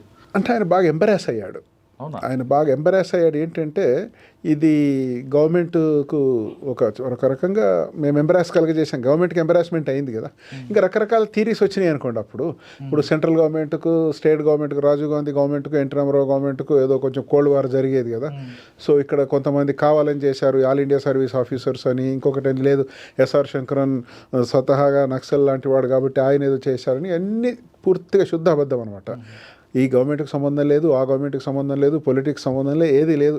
బిజినెస్ యాజ్ యూజువల్గా వెళ్ళినప్పుడు వాళ్ళు ఇట్లా ఎరవేసి ఉన్నారు అనేది ఎవరికి ఐడియా లేదు. ఇంటెలిజెన్స్కి కానీ మాకు కానీ ఎవరికి ఐడియా లేదు. అక్కడ మూమెంట్ ఉంది, దళం ఉంది, వెళ్ళొద్దు అని చెప్పినా వెళ్ళారనేది ఒక ఎలిగేషన్. అది పూర్తిగా తప్పండి. దళంస్ అక్కడ ఉండేవి కానీ మాకు ఎప్పుడు తారసపడలేదు. చాలాసార్లు అనేవాళ్ళు, మనం మీటింగ్ అది పెట్టి, నేను అంతకుముందు అక్కడనే ఉన్నాను కదా, 3-4 నెలలుగా ఉన్నాను, ఇందులో ఉన్నారు అని ఎవరో తర్వాత అనేవాళ్ళు. మీరు పెట్టిన మీటింగ్లో ఎవరో ఉన్నారు, కూర్చున్నారు, మాట్లాడంటే వాళ్ళు ఏమి ఆలివ్ గ్రీన్ యూనిఫామ్తో రారు కదా, అందరు వాళ్ళతో వస్తారు, మనకేం తెలియదు కదా అని వినేవాడిని. కానీ ఎప్పుడు ఇట్లాంటిది జరగాల. అదంతా పూర్తిగా అబద్ధం. అది కావాలని కానీ లేకపోతే ఇంకొకటి కానీ అన్ని అబద్ధాలే. జస్ట్ కోయిన్సిడెన్స్ అంతే. ఆ రోజు అక్కడ వెళ్ళడము కోయిన్సిడెన్స్. సార్ అక్కడ నుండి ఎక్కడికి వచ్చారు? అప్పటికి మీకు ట్రైనింగ్ అయిపోయిన తర్వాత ఇంకా మిగతా పూర్తిగా ట్రైనింగ్ పూర్తి చేసిన తర్వాత ఒకసారి ఎన్టీ రామారావు గారు కాకినాడ వచ్చారు సీఎం. నెక్స్ట్ ఒక 2-3 months తర్వాత ఎర్లీ మార్నింగ్ 4 గంటలకు పిలిచారు మమ్మల్ని. కలెక్టరేట్లో ఉంటారు, బట్ మేము అయిన వాళ్ళందరినీ పిలిచాక ఆయన మేమేం మాట్లాడలేదు, నమస్కారం పెట్టాక లేదు అది ఈ వదంతులన్నీ ఏమి నమ్మకూడదు, నాకు మీ మీద పూర్తిగా నమ్మకం ఉంది, మీరు ఏదో కమిట్మెంట్తో పనిచేస్తున్నారు, అందుకనే గవర్నమెంట్ ఎట్టి పరిస్థితుల్లో మీ సేఫ్టీ ఉండాలని, ఎంబరాసింగ్ ఉన్నా కూడా అది చేశాం, అది ఇదని బాగానే పాపం చాలా ఎంకరేజింగ్గా మాట్లాడారు. ఈ వదంతులు, రూమర్స్ అవన్నీ సంబంధం లేదు మనకు అనే పద్ధతిలో. అక్కడ ట్రైనింగ్ పూర్తి చేశాక మళ్ళీ మసూరి వెళ్ళి కంప్లీట్ అయిన తర్వాత ఈస్ట్ గోదావరి నుంచి ఇంకా నూజివీడు, కృష్ణా జిల్లా నూజివీడులో సబ్ కలెక్టర్గా వేశారు. అక్కడ పనిచేశాను. అక్కడ ఎంతకాలం చేశారు? అక్కడ 1 year 6 months చేశాను. అచ్చా. ఏదో కొంచెం ఏదో గవర్నమెంట్ చేంజ్ అయిన తర్వాత కొంచెం పొలిటికల్గా ఏదో రకరకాల మనకు సంబంధం లేకున్నా కూడా ఉంటాయి కదా. సో దాంతో అక్కడి నుంచి మళ్ళీ ట్రాన్స్ఫర్ చేస్తే నేను పాడేరు వెళ్ళాను. ఓకే సార్, న్యూస్ వీళ్ళు మీ అచీవ్మెంట్ ఏముంది? న్యూస్ ఫీల్డ్లో మనం అచీవ్మెంట్స్ అంటే అండి, జనరల్గా గ్రాస్ రూట్ లెవెల్ అడ్మినిస్ట్రేషన్లో ఎంతవరకు స్ట్రీమ్ లైన్ చేయగలము, రెవెన్యూ సిస్టమ్ కానీ సివిల్ సప్లై సిస్టమ్ కానీ ఇవన్నీ మనం చాలా వరకు ప్రయత్నం చేసి ఒక సిస్టమ్స్ అయితే ఏర్పరిచాము. ఇంకా చిన్న చిన్న అచీవ్మెంట్స్ అంటే అవి పెద్ద అచీవ్మెంట్స్ అనను, కానీ చాలా సిగ్నిఫికెంట్ అచీవ్మెంట్స్. ఇప్పుడు ఫస్ట్ నేను చేరిన రోజు మా కలెక్టర్ గారు చెప్పారు, ఏది రాజేష్ భట్టాచార్య అని కలెక్టర్ ఉండేవారు. ఉయ్యూరులో గందరగోళం ఉండేదన్నమాట. ఉయ్యూరులో షుగర్ ఫ్యాక్టరీ ఒక 4 నెలలు ఆ ఊరంతా క్లాగ్ అయిపోయేదన్నమాట. అది మెయిన్ బందర్ రోడ్డు కదా, విజయవాడ నుంచి బందర్ వెళ్ళే రోడ్డు. ఆ షుగర్ ఫ్యాక్టరీ టైంలో ఈ బండ్లు ట్రాక్టర్లు ఊరంతా బ్లాక్ అయిపోయేది. ఆయన ఒకటే చెప్పాడు, నేను చేరిన రోజు విజయవాడలో కలిస్తే, నర్సింగ్ నేను ఇంతకుముందు నీ 2 ప్రెడిసెసర్కి చెప్పాను, పేర్లు అక్కర్లేదు కానీ, ఇది ఇట్స్ ఎ షేమ్ మనకి, దీన్ని మనం సార్ట్అవుట్ చేయకపోతే ఎంత చేయలేదు వాళ్ళు, నువ్వు hope you will do it అన్నాడు ఆయన. ఫస్ట్ ఒక ఇంపార్టెంట్ చెప్పాడు. సరే సరే నేను అర్థం చేసుకున్నాను. తర్వాత ఒక 4 నెలల్లో we have done a bypass, land acquire చేసి బైపాస్ చేసి, ఇప్పుడు ఉన్న వాళ్ళకి బహుశా న్యూ ఉన్న వాళ్ళకి చాలామందికి తెలియదు అనుకుంటాను, ఎందుకంటే అది జరిగి 35-40 సంవత్సరాలు అయింది కాబట్టి ఇట్స్ ఎ డ్రీమ్ అనమాట అక్కడ వాళ్ళకు. ఒక 4 నెలల్లో ఉయ్యూరులో ఉన్న మొత్తం సమస్యలను పరిష్కరించేసామండి. అట్లాగే ఇప్పుడు విజయవాడ ఎయిర్పోర్ట్ ఏదైతే అంటున్నారో అడిగారు కాబట్టి చెప్తానండి. ఇదేమైందంటే చిన్న విషయము కానీ అన్యూజువల్ డెసిషన్స్ అనమాట అది. అప్పట్లో గులాం నబీ ఆజాద్ గారు union minister for civil aviation ఉండేవారు. ఇక్కడ ముఖ్యమంత్రిని కలిసిన తర్వాత మేము విజయవాడ ఎయిర్పోర్ట్ను ఇంప్రూవ్ చేస్తాము, అక్కడ నైట్ ల్యాండింగ్ లేదు, బోయింగ్ ల్యాండింగ్ కూడా బహుశా ఉండేది కాదనుకుంటాను, ఆ రన్వే అని చిన్నగా ఉండేది. ఆయన చెప్పి ఒక లెటర్ రాశాడు, మీరు మాకు ల్యాండ్ హ్యాండ్ ఓవర్ చేస్తే మేము ఇది డెవలప్ చేస్తామని. సో అది పెద్ద ఇష్యూ కాదు, ల్యాండ్ హ్యాండ్ ఓవర్ చేయడం పెద్ద ఇష్యూ కాదు, అది అక్వైర్ చేయాలి. మా కలెక్టర్ నాకు ఆ లెటర్ పంపించేసి నువ్వు ఏం చేస్తావో తెలియదు, ల్యాండ్ అక్వైర్ చేయాలి. సరే రకరకాల సమస్యలు ఉంటాయి కదా, అది సిటీకి దగ్గర, అవి పెద్ద ఇష్యూ కాదు. కానీ ఏమైందంటే అది ఒరిజినల్గా అది పట్టా ల్యాండ్స్. సెకండ్ వరల్డ్ వార్ టైంలో రాయల్ ఎయిర్ ఫోర్స్ కొరకు దాన్ని అక్వైర్ చేశారు. ఎయిర్ ఫోర్స్ వాళ్ళ స్టేషన్ ఉండింది అక్కడ. వార్ అయిపోయిన తర్వాత దాన్ని రైతులకు తిరిగి ఇచ్చేశారు. తిరిగి ఇస్తాము, మాకు ఇది అవసరం లేదని లెటర్స్ రాశారు. ఇప్పుడు 1944లో. తర్వాత మీకు ఇచ్చిన డబ్బు మీరు తిరిగి కడితే మీకు ఇది ఇచ్చేస్తామని లెటర్ రాశారు. చాలామంది కట్టేశారు. అన్ఫార్చునేట్లీ దాని తర్వాత వీళ్ళు ఆ ల్యాండ్స్ను వాళ్ళ పేరు మీద అమలు చేసుకోలేదు. వాళ్ళు ఏమనుకున్నారంటే డబ్బు కట్టేస్తాం, అది ఎక్కడో మెడ్రాస్లో ఉండేదట ఆఫీస్, అది ఆ బ్రిటిష్ డేస్లో వరల్డ్ వార్ టైంలో డబ్బు కట్టేశారు. వాళ్ళ దగ్గర చాలామంది దగ్గర రిటర్న్ ఇచ్చినట్టుగా లెటర్ ఉంది, అంటే తీసుకోండి అనే లెటర్ ఉంది, కానీ ఇచ్చినట్టుగా వీళ్ళ పేరు మీద ల్యాండ్ రికార్డ్స్ లేదు. ల్యాండ్ రికార్డ్స్లో అది గవర్నమెంట్ ల్యాండ్గా ఉంది, అంటే రాయల్ ఎయిర్ ఫోర్స్ ల్యాండ్గా ఉంది. సో రూల్స్ ప్రకారం గవర్నమెంట్ ల్యాండ్ని మనం అక్వైర్ చేయడానికి లేదు, అది స్కాండల్ అవుతుంది కదా, గవర్నమెంట్ ల్యాండ్ మనం అక్వైర్ చేసి డబ్బు ఇచ్చినట్టుగా ఉంటుంది. మా కలెక్టర్ గారు అన్నారు, మీకు నాకు రూల్స్తో సంబంధం లేదు, నువ్వేం చేస్తావో తెలియదు. కానీ ఆయన మాత్రమే అప్రూవ్ చేయలే, ఏది అప్రూవ్ చేయలే, నీ ఫెనరల్ అన్నట్టుగానే వదిలేశాడు. నేను ఈ రోజుల్లో బహుశా ఎవరు చేయరు, నేను కూడా చేసేవాడిని కాదనుకుంటాను. ఇది మనం చేసేది కరెక్ట్, అయినా సరే గవర్నమెంట్ ల్యాండే కాదు ఇది అనే నమ్మకంతో నేను మొత్తం ఈరోజు ఈ విజయవాడ ఎయిర్పోర్ట్ ఎక్స్పాన్షన్కు ఆ రోజు నేను అంత రిస్క్ తీసుకొని గవర్నమెంట్ ల్యాండ్గా ఉన్నా కూడా ఎవరెవరి దగ్గర అయితే పేపర్స్ ఉన్నాయో ఆ పేపర్స్ వాళ్ళకు డబ్బు పే చేసి చాలా హై రిస్క్ తీసుకొని నేను ఆ రోజు ల్యాండ్ అక్వైర్ చేశానండి. బహుశా rare, not many people would have done, even నేను చేసేవాడిని కాదు. ఆ రోజు ఎంతూజియాజం చేయాలి కాబట్టి చేశాను అంతే. సో ఈరోజు ఎయిర్పోర్ట్ అంత పెద్దగా పనిచేసిన టైంలో మ్యాంగోస్ క్రాప్ దాన్ని కమర్షియల్ చేయాలని బాగా పట్టుబట్టేవారు. చేసాం అప్పుడు మ్యాంగోస్ని ఇంటర్నేషనల్ లెవెల్ తీసుకెళ్ళాలి అని. దాన్ని అప్పుడు ఇంత కమ్యూనికేషన్ ఫెసిలిటీస్ ఉండేవి కాదు, ఎంత పేపర్ మీద రాయడము ఇది. అప్పుడే మెయిన్ ఈ ఆయిల్ పామ్ అనేది ఇంట్రడ్యూస్ అయింది, చాలా విగరస్గా ప్రమోట్ చేసాం అప్పుడు ఆయిల్ పామ్ కానీ ఈ మ్యాంగోస్ మార్కెటింగ్ దాని మీద కూడా వీలైనంత వరకు చేసాం. కాకపోతే ఇంపాక్ట్ ఏంటంటే అది లాంగ్ టర్మ్లో వస్తుంది కదా. కాకపోతే న్యూజిలాండ్ మ్యాంగోస్ అప్పటికే పాపులర్, కానీ కొంత నెట్వర్కింగ్, ఈ మార్కెట్ నెట్వర్క్ అనేది వీలైనంత ప్రయత్నం చేసాం. మార్కెట్ నెట్వర్క్ కాకుండా ఒక రేటు, దానికి ఒక బ్రాండ్, దానికి ఒక గుడౌన్లు ఇవన్నీ పెట్టాలి, కమర్షియల్ చేయాలని చేసాం. అప్పుడు యాక్చువల్గా వారు అప్పుడు ఆ సలహా ఏవిఎస్ రెడ్డి గారు ఇచ్చారండి. ఎందుకంటే అంతకుముందు ఆయన అప్పుడు పనిచేశారు. ఒకసారి వచ్చినప్పుడు నేను ఇది చేయాలనుకున్నాను, చేయలేను, నీకు ఎంతూసియాజం ఉంది కాబట్టి దీన్ని కొంచెం నువ్వు చేయి బాబు అని ఏదో చెప్పాడు నాకు. హింట్ మాత్రం ఆయనే ఇచ్చాడు ఫ్రాంక్లీ. ప్రయత్నం చేశాం కొంతవరకు. నూజివీడ్ తర్వాత బ్రీఫ్గా, ఎందుకంటే మాకు ప్రమోషన్ దగ్గరకు వచ్చేది లెక్క, కానీ ఏదో కొంచెం లోకల్ పొలిటికల్ కారణాల వల్ల అక్కడి నుంచి ట్రాన్స్ఫర్ చేస్తే పాడేరు వెళ్ళాను. అక్కడ ఒక జస్ట్ 3-4 మంత్సే ఉన్నాను పాడేరులో. పెద్దగా ఏదో రొటీన్ యాక్టివిటీ ఏదో చేసాం అనుకోండి. తర్వాత సీతంపేట ఐటీడీకి వెళ్ళాము. సీతంపేట ఐటీడీకి POITDకి వెళ్ళాను. అక్కడ నాకు ముందున్నటువంటి ప్రెడిసెసర్స్ చాలా సిన్సియర్గా, చాలా ఎఫెక్టివ్గా పనిచేశారండి, అందులో అనుమానం లేదు. నాకు లక్కీలీ ఆ క్లూతో నేను కూడా ఒక రకంగా చెప్పాలంటే, మీకు శ్రీకాకుళం అంటున్నారు కాబట్టి మీకు బాగా తెలుసు, అక్కడ ఒక టార్గెట్ పెట్టుకున్నానండి. ఏమిటి అంటే మొత్తం ట్రైబల్ కమ్యూనిటీస్, ఫ్యామిలీస్, ఎన్ని ఫ్యామిలీస్ ఉన్న ఆ రోజులు గుర్తులేదు నాకు లెక్క. బహుశా అప్పుడు 1.5-2 లక్షల జనాభా ఉండేది అనుకుంటాను, మందస నుంచి ఇటు దోన్బాయ్ వరకు.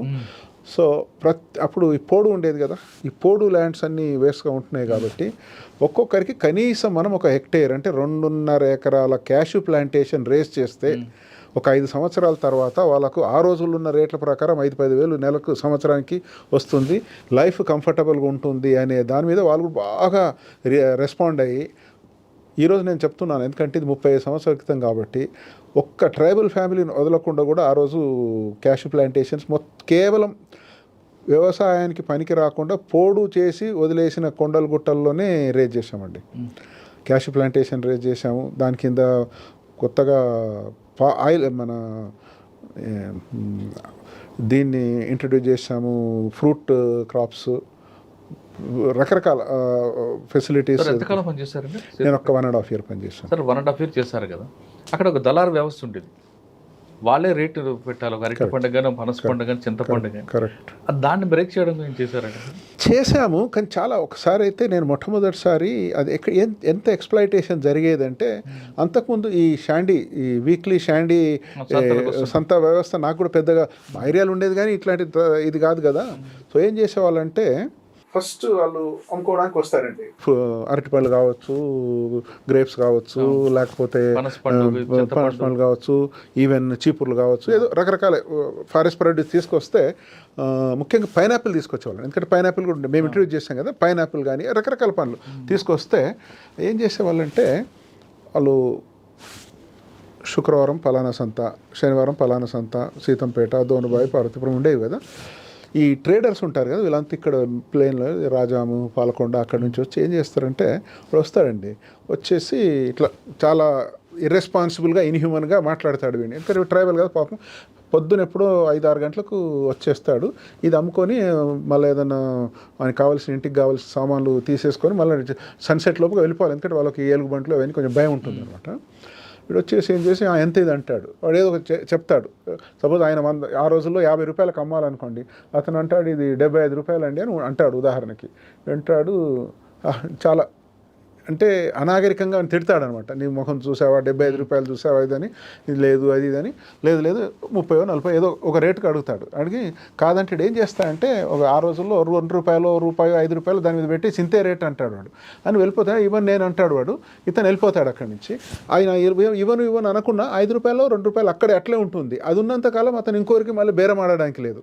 ఈ లోపుగా 1 o'clock వరకు అందరు వెళ్ళిపోతుంటారు. అప్పుడు వచ్చేసరికి ఇప్పుడు ఇతను తీసుకున్నాక కొనే వాళ్ళు కూడా ఎవరు ఉండరు. ఈ రకంగా వాడిని సెంటిమెంట్ని ఎక్స్ప్లాయిట్ చేసి ఇంకా వీడికి అయ్యో మొర అని ఇతనికి అడిగిన రేటుకే ఇచ్చి వెళ్ళిపోవాలి. ఎందుకంటే అతను తీసుకుపోలేడు, తిరిగి కొండలని ఎక్కి పోవాలి, డబ్బు కూడా అవసరం ఉంది, అంత ఎక్స్ప్లాయిట్ చేసేవాళ్ళు అనమాట. సార్ అదొకటే కాకుండా బార్టర్ సిస్టమ్ కూడా ఉండేది. బార్టర్ సిస్టమ్ కొంచెం ఉండేది. బార్టర్ సిస్టమ్ సంతలో ఉండేది కాదు, ఊర్లలో ఉండేది. సో వీళ్ళు ఏం చేస్తారు, పిల్లలకు, ఆడవాళ్ళకు, లేకపోతే ఇట్లాంటి అవసరాలు ఉంటాయి కదా, ఏది మేకప్ ఐటమ్స్ కానీ, బిస్కెట్స్ కానీ, లేకపోతే చిన్న హౌస్ హోల్డ్ ఉంటాయి కదా, వీళ్ళు తీసుకెళ్ళి ఊర్లోకి పోయి ముఖ్యంగా మగవాళ్ళంతా బయట ఉన్నప్పుడు వీళ్ళకి పెట్టి అట్రాక్టివ్గా చూపించేసి దానికి బదులుగా ముఖ్యంగా చాలా వాల్యుబుల్ ఉండేది ఏమిటంటే పసుపు అండి. ఆ పసుపు చాలా మంచి క్వాలిటీ పసుపు అనమాట, కొండ ప్రాంతాల్లో వాళ్ళు పండించే పసుపు. తర్వాత పిప్పళ్ళు చూసారు కదా, అట్లాగే ఈ వాల్యుబుల్ వాటన్నింటినీ బార్టర్ ద్వారా, అంటే ముఖ్యంగా డే టైంలో వెళ్తారు, ఊరికి వెళ్తారు, అంటే ఒకరి గురించి ఒకరు తెలియకుండా ఉండేలాగా. మళ్ళీ ఎవరైనా నలుగురు మాట్లాడితే ఇది ఎక్కువ ఉండాలి తక్కువ ఉంటుంది అనేది బార్టర్ సిస్టమ్ నాకు తెలిసి సంతలో ఉండేది కాదు, ఊర్లలో ఫుల్గా నడిచేది ఈ రకంగా. సార్ అదే టైంలో అప్పుడు కాయిన్కి నోటుకి తేడా తెలియని గిరిజనులు ఉండేవారండి. యాక్చువల్గా కాయిన్స్ నోట్స్లో ఏ డినామినేషన్ అనేది తెలియని వాళ్ళు ఎంతోమంది ఉండేవాళ్ళు. మరి వాళ్ళు చైతన్యం తేడానికి మీరు ఏం చేశారండి? చేశాం. యాక్చువల్గా అయితే ఎడ్యుకేషన్ మీద బాగా ఫోకస్ చేశాం, మనము చాలా ఫోకస్ చేశాం. గవర్నమెంట్ ప్రియారిటీ అది, వ్యక్తిగతంగా మనం చేయడమే కాదు, గవర్నమెంట్ కూడా అప్పుడు స్కూళ్ళు శాంక్షన్ చేయడం కానీ, సింగిల్ టీచర్ స్కూల్ కానీ. కాకపోతే అమలు వీలైనంత పకడ్బందీగా చేయాలనే ప్రయత్నం రాత్రింబగలు, యాక్చువల్గా రాత్రింబగలు గ్రామాల్లోనే ఉండి చేసేవాళ్ళం అనుకోండి. ఆబ్వియస్లీ ఇది సెంచరీస్గా ఉన్నటువంటి హిస్టారికల్ రాడీల్ కాబట్టి ఇంప్రూవ్మెంట్ గ్రాడ్యువల్గా వస్తుంది కదా, వెంటనే రాదు కదా. అది మాత్రం కరెక్ట్. చాలామందికి ముఖ్యంగా ప్రిమిటివ్ ట్రైబల్స్ ఎవరైతే ఉంటారో, సవర్లు అని ఉంటారు కదా, అక్కడ సవర్ కానీ, ఇక్కడ పాడేరులో కోండ్స్ అని ఉంటారు, కోండ్ అంటారు, కోండ్ అని, లేకపోతే కొటియా అని ఉంటారు కదా, వాళ్ళకు మాత్రము చాలామందికి ఈ డినామినేషన్స్లో తేడా తెలిసేది. 5 రూపాయల 10 రూపాయల ఎంత చెప్తే అంతే ఉండేవాళ్ళు. ఆ రకంగా ఎక్స్‌ప్లాయిటేషన్ జరిగేది. గ్రాడ్యువల్గా తగ్గింది మెల్లమెల్లగా. నేను ఇంకా ఈస్టర్న్ ఘాట్స్లో నేను విశాఖపట్నం కలెక్టర్గా వెళ్ళిపోయిన తర్వాత ఇంకా మళ్ళీ ట్రాన్స్ఫర్ అయిన తర్వాత మళ్ళీ వెళ్ళలేదనుకోండి అక్కడ అవకాశం. సీతంపేట తర్వాత అండి? సీతంపేట తర్వాత నేను ఒక 3 months హైదరాబాద్లో పనిచేశాక మళ్ళీ పాడేరు వెళ్ళాను, పాడేరు ఐటీడీకి వెళ్ళాను. సేమ్ ఇంకా చాలా పెద్దది అనమాట ఇది పాడేరు. అప్పుడున్న ఐటీడీ అన్నిటికన్నా పెద్ద ITD in terms of area and population. So పాడేరులో చేశాక ఒక 1.5 year చేసినప్పుడు ఏదో పొలిటికల్ రీజన్స్ చెప్పాను కదా, ఏదో కారణంతో ట్రాన్స్ఫర్ చేశాను. ఎందుకంటే పొలిటికల్ ఇష్యూస్ వస్తుంటాయి అక్కడ. ఏం లేదండి, అక్కడ కొంచెము ఈ నెక్సస్, ఈ కొంత మంది ఆఫీసర్లు, ముఖ్యంగా ఈ సివిల్ వర్క్స్లో ఈ కాంట్రాక్టర్లు, ఈ గ్రాస్ రూట్ లెవెల్ ఉన్న ఆఫీసర్ నెక్సస్తో పనుల క్వాలిటీ జరగకపోవడము, కొంచెం కరప్ట్ ప్రాక్టీసెస్ ఎక్కువ ఉండడము. ముఖ్యంగా అది కూడా అన్నిటికన్నా చాలా బాధ ఎక్కడ వేసేదంటే, ఎవరో కాంట్రాక్టర్ చెప్తే చేయడం తప్ప ప్రజల అవసరాల కొరకు అక్కడ రోడ్డు కానీ, చెక్ డ్యామ్ కానీ, ఇంకొకటి కానీ ప్రజల అవసరాల కొరకు కాకుండా ఏదో రోడ్ సైడ్ ఏదో బడ్జెట్ వచ్చింది కదా అని చేయడం అనే దాని మీద నేను కొంచెం టఫ్ యాక్షన్ తీసుకుంటుంటే, సరే చాలా టఫ్ యాక్షన్ తీసుకుంటే దాంతో ఇంకా వాళ్ళు అప్సెట్ అయ్యారో ఏమయ్యారో కొంచెం పొలిటిసైజ్ చేశారు దాన్ని. సార్ అప్పుడు నక్సల్ మూవ్మెంట్ కూడా బాగానే ఉంది. నక్సల్ మూవ్మెంట్ కూడా బాగానే ఉండేది. నక్సల్ మూవ్మెంట్ బాగా ఉండేది. యాక్చువల్గా అయితే అప్పట్లో నాకు అనుభవం చెప్తాను. నేను అక్కడ కూడా సరే ఒకసారి కిడ్నాప్ అయినా కూడా మనం ఏముందిలేండి అని చాలా ఫ్రీక్వెంట్గా ట్రావెల్ చేసేవాడిని గ్రామాలకు. ఒక్కొక్క రోజు ఇట్లా మీరు ఇప్పుడు మాడుగుల దగ్గర జీప్ వదిలేసేసి, మాడుగుల దగ్గర జీప్ వదిలేసేసి ఎక్కడో వేతిలే అన్నంత తిరిగి 2 రోజులు అక్కడే ఉండి రాత్రి అక్కడే ఉండి అట్లా తిరిగేవాళ్ళం అనుకోండి. చాలామంది చేసేవాళ్ళు, మేము కూడా చేసేవాళ్ళం. ఇప్పుడు మన పాత ఫ్రెండ్స్ కనబడలేదు.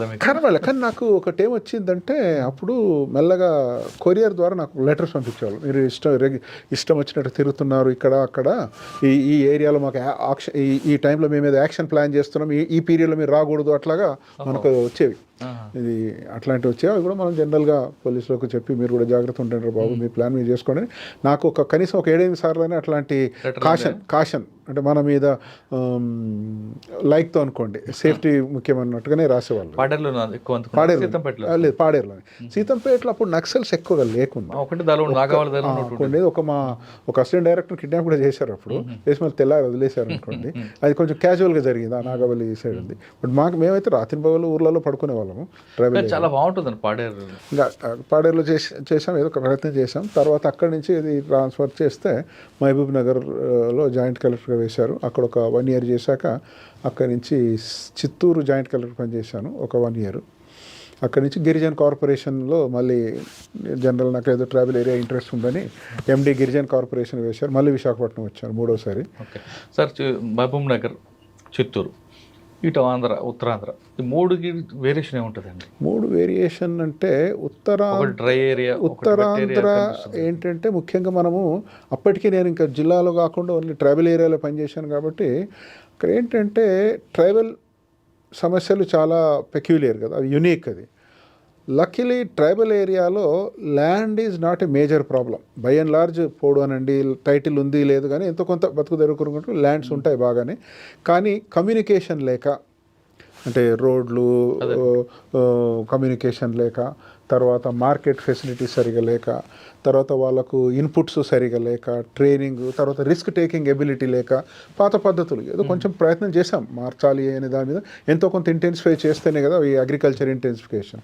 అది ప్యూర్ సబ్సిస్టెన్స్ అగ్రికల్చర్ అంతే వాళ్ళకు. అంటే ఇప్పుడు మీరు ట్రైబల్ ఏరియాలో మీరు చూస్తే పాపం అప్పుడు ఈవెన్ 80s కూడా, ఇప్పుడు మారిపోయింది అనుకోండి, వాళ్ళకు కొంత పీరియడ్లో తినడానికి తిండి ఉండేది కాదు. ఈ మనం ఇచ్చే పీడిఎస్ ద్వారా వచ్చేటివి కూడా సరిపోయేది కాదు, కొంతమందికి అందేది కాదు. మనం ఏదో ప్రయత్నం చేసి అందేయడం చాలా వరకు అందేది, కానీ సరిపోయేది కాదు అనమాట. ఆ రోజుల్లో మనిషికి 2-3 కిలోలు 4 కిలోలు ఇస్తే సరిపోయేది కాదు కదా నెలంతా. సామాన్లు అనేది పండిస్తారు వాళ్ళు. సెప్టెంబర్ వరకు కొంత సఫర్ అయ్యేవాళ్ళు అనమాట. అది చాలా ప్రిమిటివ్ ట్రైబల్. ఇక్కడ తెలంగాణ మహబూబ్ నగర్ చూస్తే మహబూబ్ నగర్లో అప్పుడు మెయిన్ మహబూబ్ నగర్లో వెనుకబడిన ప్రాంతం కదా. మేజర్ ప్రాబ్లం అప్పట్లో ఉండేది ఈ పాలమూరు లేబరు మైగ్రేషన్ అండి. మీరు నవంబర్ దీపావళి దాటిన తర్వాత ఒక తాండూర్ రైల్వే స్టేషన్, తాండూర్ అనేది రంగారెడ్డిలో వచ్చినా కూడా చూస్తే 100,000 మంది మహబూబ్ నగర్ జిల్లా నుంచి ట్రైన్ ఎక్కేసి బాంబేకు, షోలాపూరు, పూణే, దేశమంతా వెళ్ళిపోయేవాళ్ళు. ఎందుకంటే రిసోర్సెస్ సరిగా లేక, డ్రై ఏరియా, పండితే పండుద్ది లేకుంటే పండదు. ఇప్పుడు ముఖ్యంగా వీకర్ సెక్షన్స్కి బావులు అవి లేకపోవడం. ఇప్పుడు చాలా మారిపోయింది అనుకో. అప్పటికిప్పుడు వే డిఫరెంట్. ఎందుకంటే ప్రాజెక్ట్స్ వచ్చినాయి, లిఫ్ట్ ఇరిగేషన్ ప్రాజెక్ట్స్ వచ్చినాయి. ఇప్పుడు మైగ్రేషన్ అనేది మొత్తం పోయింది అనుకోండి. చిత్తూరు వేరండి. చిత్తూరు నా అండర్స్టాండింగ్లో Chittoor farmers irrespective of the communities మంచి ఎంటర్ప్రైజింగ్ ఫార్మర్స్ అండి. టిపికల్ తమిళనాడులో, నేను నాకు కొంత తమిళనాడులో కూడా అనుభవం ఉంది కాబట్టి ఆ తమిళ ఇన్ఫ్లుయెన్స్ అనుకోండి, చాలా ఎంటర్ప్రైజింగ్ ఫార్మర్స్. అక్కడ కూడా రిసోర్స్ ప్రాబ్లమ్స్ ఉన్నా కూడా, అంటే మీరు కుప్పం ఆ బోర్డర్ చెప్తున్నారా, మొత్తం ఈవెన్ ఈస్టర్న్ చిత్తూరులో కూడా, ఈవెన్ రైట్ చిత్తూరు కానీ ఇటు చంద్రగిరి వరకు కూడా చాలా హార్డ్ వర్క్ చేస్తారండి. తర్వాత ఎంత చిన్న ఆపర్చునిటీ ఉన్నా దాన్ని ఉపయోగించుకుంటారండి, ఎక్స్ప్లాయిట్ చేస్తారండి. అది తమిళనాడులో మీరు చాలా చూస్తారు. అదే ఇక్కడ ఇన్ఫ్లుయెన్స్. ఇప్పుడు ఏమీ లేని వాళ్ళు, ఉదాహరణకు చిత్తూరు మీకు తెలుసు, ఆ రోజుల్లో 2.5 లక్షల లీటర్ల పాలు మొత్తం రాష్ట్రంలో వచ్చే దాంట్లో 25% వచ్చేది. డైలీ 2.5 లక్షల లీటర్లు. బీద వాళ్ళు కూడా, ఏబుల్ బాడీడ్ వాళ్ళు ఏదో పనులు చేసుకోవడానికి వెళ్తే ఇంట్లో ఉన్న ముసలాయన కానీ ముసలామె కానీ కూడా ఇంటికి ఒక హెచ్ఎఫ్ జెర్సీ కౌ పెట్టుకొని దాన్ని కట్టేసి ఎక్కడైతే పచ్చ కనబడితే అక్కడ మేపుకొని అట్లా వచ్చేసేసి రోజుకి 5-10 లీటర్ల పాలు తీసేవాళ్ళనమాట. అంత ఎంటర్ప్రైజింగ్, అంత హార్డ్ వర్క్ చేసేవాళ్ళు. అది నేను ఎక్కడ చూడలే. చిత్తూరులో ఉన్నటువంటి ఎంటర్ప్రైజింగ్ నేచర్ బీద వాళ్ళలో కూడా ఆ తపన, బతుకుదెరువు కొరకు ఇంప్రూవ్ చేయాలనే తపన, తర్వాత తమిళ ఇన్ఫ్లుయెన్స్ ఉండడం వల్ల కూడా కొంచెం బెటర్ అనుకోండి. అక్కడ మళ్ళీ చిత్తూరు నుంచి మళ్ళీ నేను జీసీసీకి వచ్చాను. గిరిజన కార్పొరేషన్లో ఉన్న తర్వాత చంద్రబాబు నాయుడు గారు సీఎం అయినప్పుడు మళ్ళీ వెంటనే విదిన్ 1 మంత్ మళ్ళీ నేను చిత్తూరుకు కలెక్టర్కి వెళ్ళాను. 1 ఇయర్ గ్యాప్తో మళ్ళీ చిత్తూరు కలెక్టర్కి వెళ్ళాను. ఓకే. చిత్తూరు కలెక్టర్కి వెళ్ళేసరికి అక్కడ మెయిన్ ఛాలెంజ్ ఏమొచ్చింది? ఇక్కడ మెయిన్ ఏమిటంటే మనకు ఒకటి, ఆఫ్ కోర్స్, ఒకవైపు కర్ణాటక, మరోవైపు తమిళనాడు. ట్రెమెండస్ అడ్వాంటేజెస్ ఉన్నాయి. అక్కడ ఇన్ఫ్రాస్ట్రక్చర్ ఒకటి ముఖ్యంగా ఏంటంటే అది హై పాపులేషన్ ఏరియా కదా. అది కూడా ఇప్పుడు మిగతా జిల్లాల్లాగా ఆ రోజు ఐ థింక్ 25-30 లక్షల జనాభా ఉన్నటువంటి చిత్తూరు జిల్లా కదా. రూరల్ డెవలప్మెంట్ ప్రోగ్రామ్స్ కొంచెం మనకు అడ్వాంటేజెస్ ఉన్నాయి అక్కడ మిగతా ప్లేసెస్ మీద కంపేర్ చేస్తే. ఇటు మీరు అన్నట్టుగా ఇటు మెడ్రాసు, అటు Bengaluru, even Tirupati it self is a good activity ఉన్నటువంటి సెంటర్. బికాజ్ రోజుకు 60-70 వేల మంది ఫ్లోటింగ్ ఉన్నప్పుడు మార్కెట్ బాగా ఉంటుంది కాబట్టి కొంత రూరల్ డెవలప్మెంట్ మీద ఫోకస్ చేసి ఇన్ఫ్రాస్ట్రక్చర్ కానీ, ఈ అగ్రికల్చర్ కానీ, హార్టికల్చర్ కానీ వీటి మీద బాగా ఫోకస్ చేశాము. ముఖ్యంగా అప్పుడు సీఎం గారి సపోర్ట్తో నేనే కొంత ఇనిషియేటివ్ కూడా నేను కూడా తీసుకొని, ఈరోజు మీరు తిరుపతిలో చూస్తున్నటువంటి అండర్ గ్రౌండ్ డ్రైనేజ్ యాక్చువల్గా హైదరాబాద్ తర్వాత ఓన్లీ తిరుపతిలోనేనండి. గవర్నమెంట్ దగ్గర డబ్బు లేనప్పుడు చాలా పోట్లాడి అప్పుడు ఈ టీటీడీ డబ్బులతో తిరుపతిలో అండర్ గ్రౌండ్ డ్రైనేజ్ కానీ, తర్వాత రోడ్స్ వైడనింగ్ అవన్నీ జరగడం కానీ, ఈవెన్ డ్రింకింగ్ వాటర్, అసలు తెలుగంగ వాటర్ దీనికి లేకుండే కదా. అప్పుడు తిరుపతిలో drinking water was a major problem కదా. అప్పుడు కండలేరు రిజర్వాయర్ నుంచి ఎక్స్క్లూజివ్గా తీసుకురావడం. తిరుపతికి పెద్ద ఫేస్ లిఫ్ట్ ఆ టైంలో వచ్చింది. మనం ఒక్కరిని చేశామనేది కాదు, గవర్నమెంట్ ప్రియారిటీ ఉండింది. కానీ గవర్నమెంట్ డబ్బులు లేకుండా టీటీడీ డబ్బులను వాడి ఆ రోజు తిరుపతికి మంచి, మీరు చూస్తున్నటువంటి ఏవి లేవు ఆ రోజుల్లో. మీరు రైల్వే స్టేషన్కి వెళ్తే గాంధీ రోడ్ ఎట్లా ఉండేది మీకు తెలుసు ఆ రోజుల్లో. అది తిరుపతి మీద మాత్రం, ఎందుకంటే అది ఇంపార్టెంట్. ఒకటేమో కమర్షియల్ యాక్టివిటీ, రెండోది ఊర్లో అది ఎంతోమందికి ఎంప్లాయ్మెంట్ ప్రొవైడ్ చేస్తుంది. మరి వచ్చిన పిలిగ్రిమ్స్ కూడా ఫెసిలిటీస్ ఉండాలి అనే దాని కొరకు. సార్ అది కాకుండా తిరుపతిలో ఉమెన్ ఎంపవర్మెంట్ మీద కానీ లేదంటే యూత్ స్కిల్ డెవలప్మెంట్ మీద కానీ మీ ఫోకస్ ఏంటి? చిత్తూరులో అంతకుముందు ముఖ్యంగా ఎన్జిఓలు కానివ్వండి, లేకపోతే పొలిటికల్గా బాగా కాన్షియస్నెస్ ఉన్నటువంటి ప్లేస్. సక్సెసివ్ జిల్లా కలెక్టర్లు కూడా ఈ విమెన్ గ్రూప్స్ ఆర్గనైజేషన్ మీద బాగా, నాగార్జున గారు అయితే చాలా సిన్సియర్గా పనిచేశారు అనుకోండి. ఓవరాల్గా చంద్రబాబు గారు కూడా డ్వాక్రా మహిళలు అప్పటికి ఉండడం వల్ల మేము బాగా ఫోకస్ చేసి ఈ డ్వాక్రా సీఎం కూడా బాగా సపోర్ట్ చేసేవారు. అప్పుడు మొత్తం రాష్ట్రమంతా ఉండేది, కానీ చిత్తూరులో వాళ్ళు డైనమిక్ అనమాట. ఇప్పుడు మీరు మండే అది సరే వాళ్ళ సమస్యలు పరిష్కారం అవుతాయి కావు అనేది మన వ్యవస్థను బట్టి ఉంటుంది. కానీ ఇప్పుడు మండే గ్రీవెన్సెస్ డే కనుక మీరు తీసుకుంటే రాష్ట్రంలో అప్పుడున్న 23 జిల్లాల్లో చిత్తూరు ఇది క్లాస్ అపార్ట్ అనమాట. మీరు మండే మార్నింగ్ 9 o'clock చూస్తే వాళ్ళు సమస్యలు కొన్ని తీరుతాయి, కొన్ని తీరవే అనుకోండి. కానీ ద ఫ్యాక్ట్ దట్ ధైర్యంగా రావడము, చెప్పుకోవడము, రిప్రజెంటేషన్ ఇవ్వడము, ఆర్గ్యూ చేయడము, ఇవన్నీ అది that is part of the ఎంపవర్మెంటే కదా. ఏం అవుతుందిలే, ఏం కాదులే, ఇంట్లో ఉండకుండా అనేది అది చిత్తూరులో ఉన్నంతగా ఇంకెక్కడ ఉండేది. నేను విశాఖపట్నంలో పనిచేశాను, అంతకుముందు మహబూబ్నగర్లో పనిచేశాను, ఎక్కడైనా ఉంటుంది. కానీ చిత్తూరు క్లాస్ అపార్ట్ అనమాట. సార్ సాధారణంగా సీఎం గారి కాన్స్టిట్యూషన్లో పనిచేయడం అంటే కొంతమంది ఆఫీసులు భయపడుతుంటారు. కానీ చంద్రబాబు నాయుడు గారు ఉన్న చిత్తూరు జిల్లాలో పనిచేయడం ఇబ్బంది అనిపించిందా, లేదు హ్యాపీగా పనిచేస్తారా? యాక్చువల్గా అప్పుడు నన్ను చిత్తూరు వేసినప్పుడు ఫోన్ చేసి చెప్పారు, ముందే చెప్పారు, సీఎం గారు పిలిచారు, చెప్పారు వేస్తామని. ఆయన నుంచి నేను కాదనలేకపోయాను. తర్వాత ఆర్డర్ వచ్చాక కూడా ఐ వాజ్ హెజిటెంట్. సీఎం డిస్ట్రిక్ట్లో ఉంటాయి సమస్యలు, మన స్టైల్ ఎట్లుంటుంది ఏమిటి అనేది నేను అప్పుడు ఎస్వి ప్రసాద్ గారు కూడా చెప్పాను కూడా.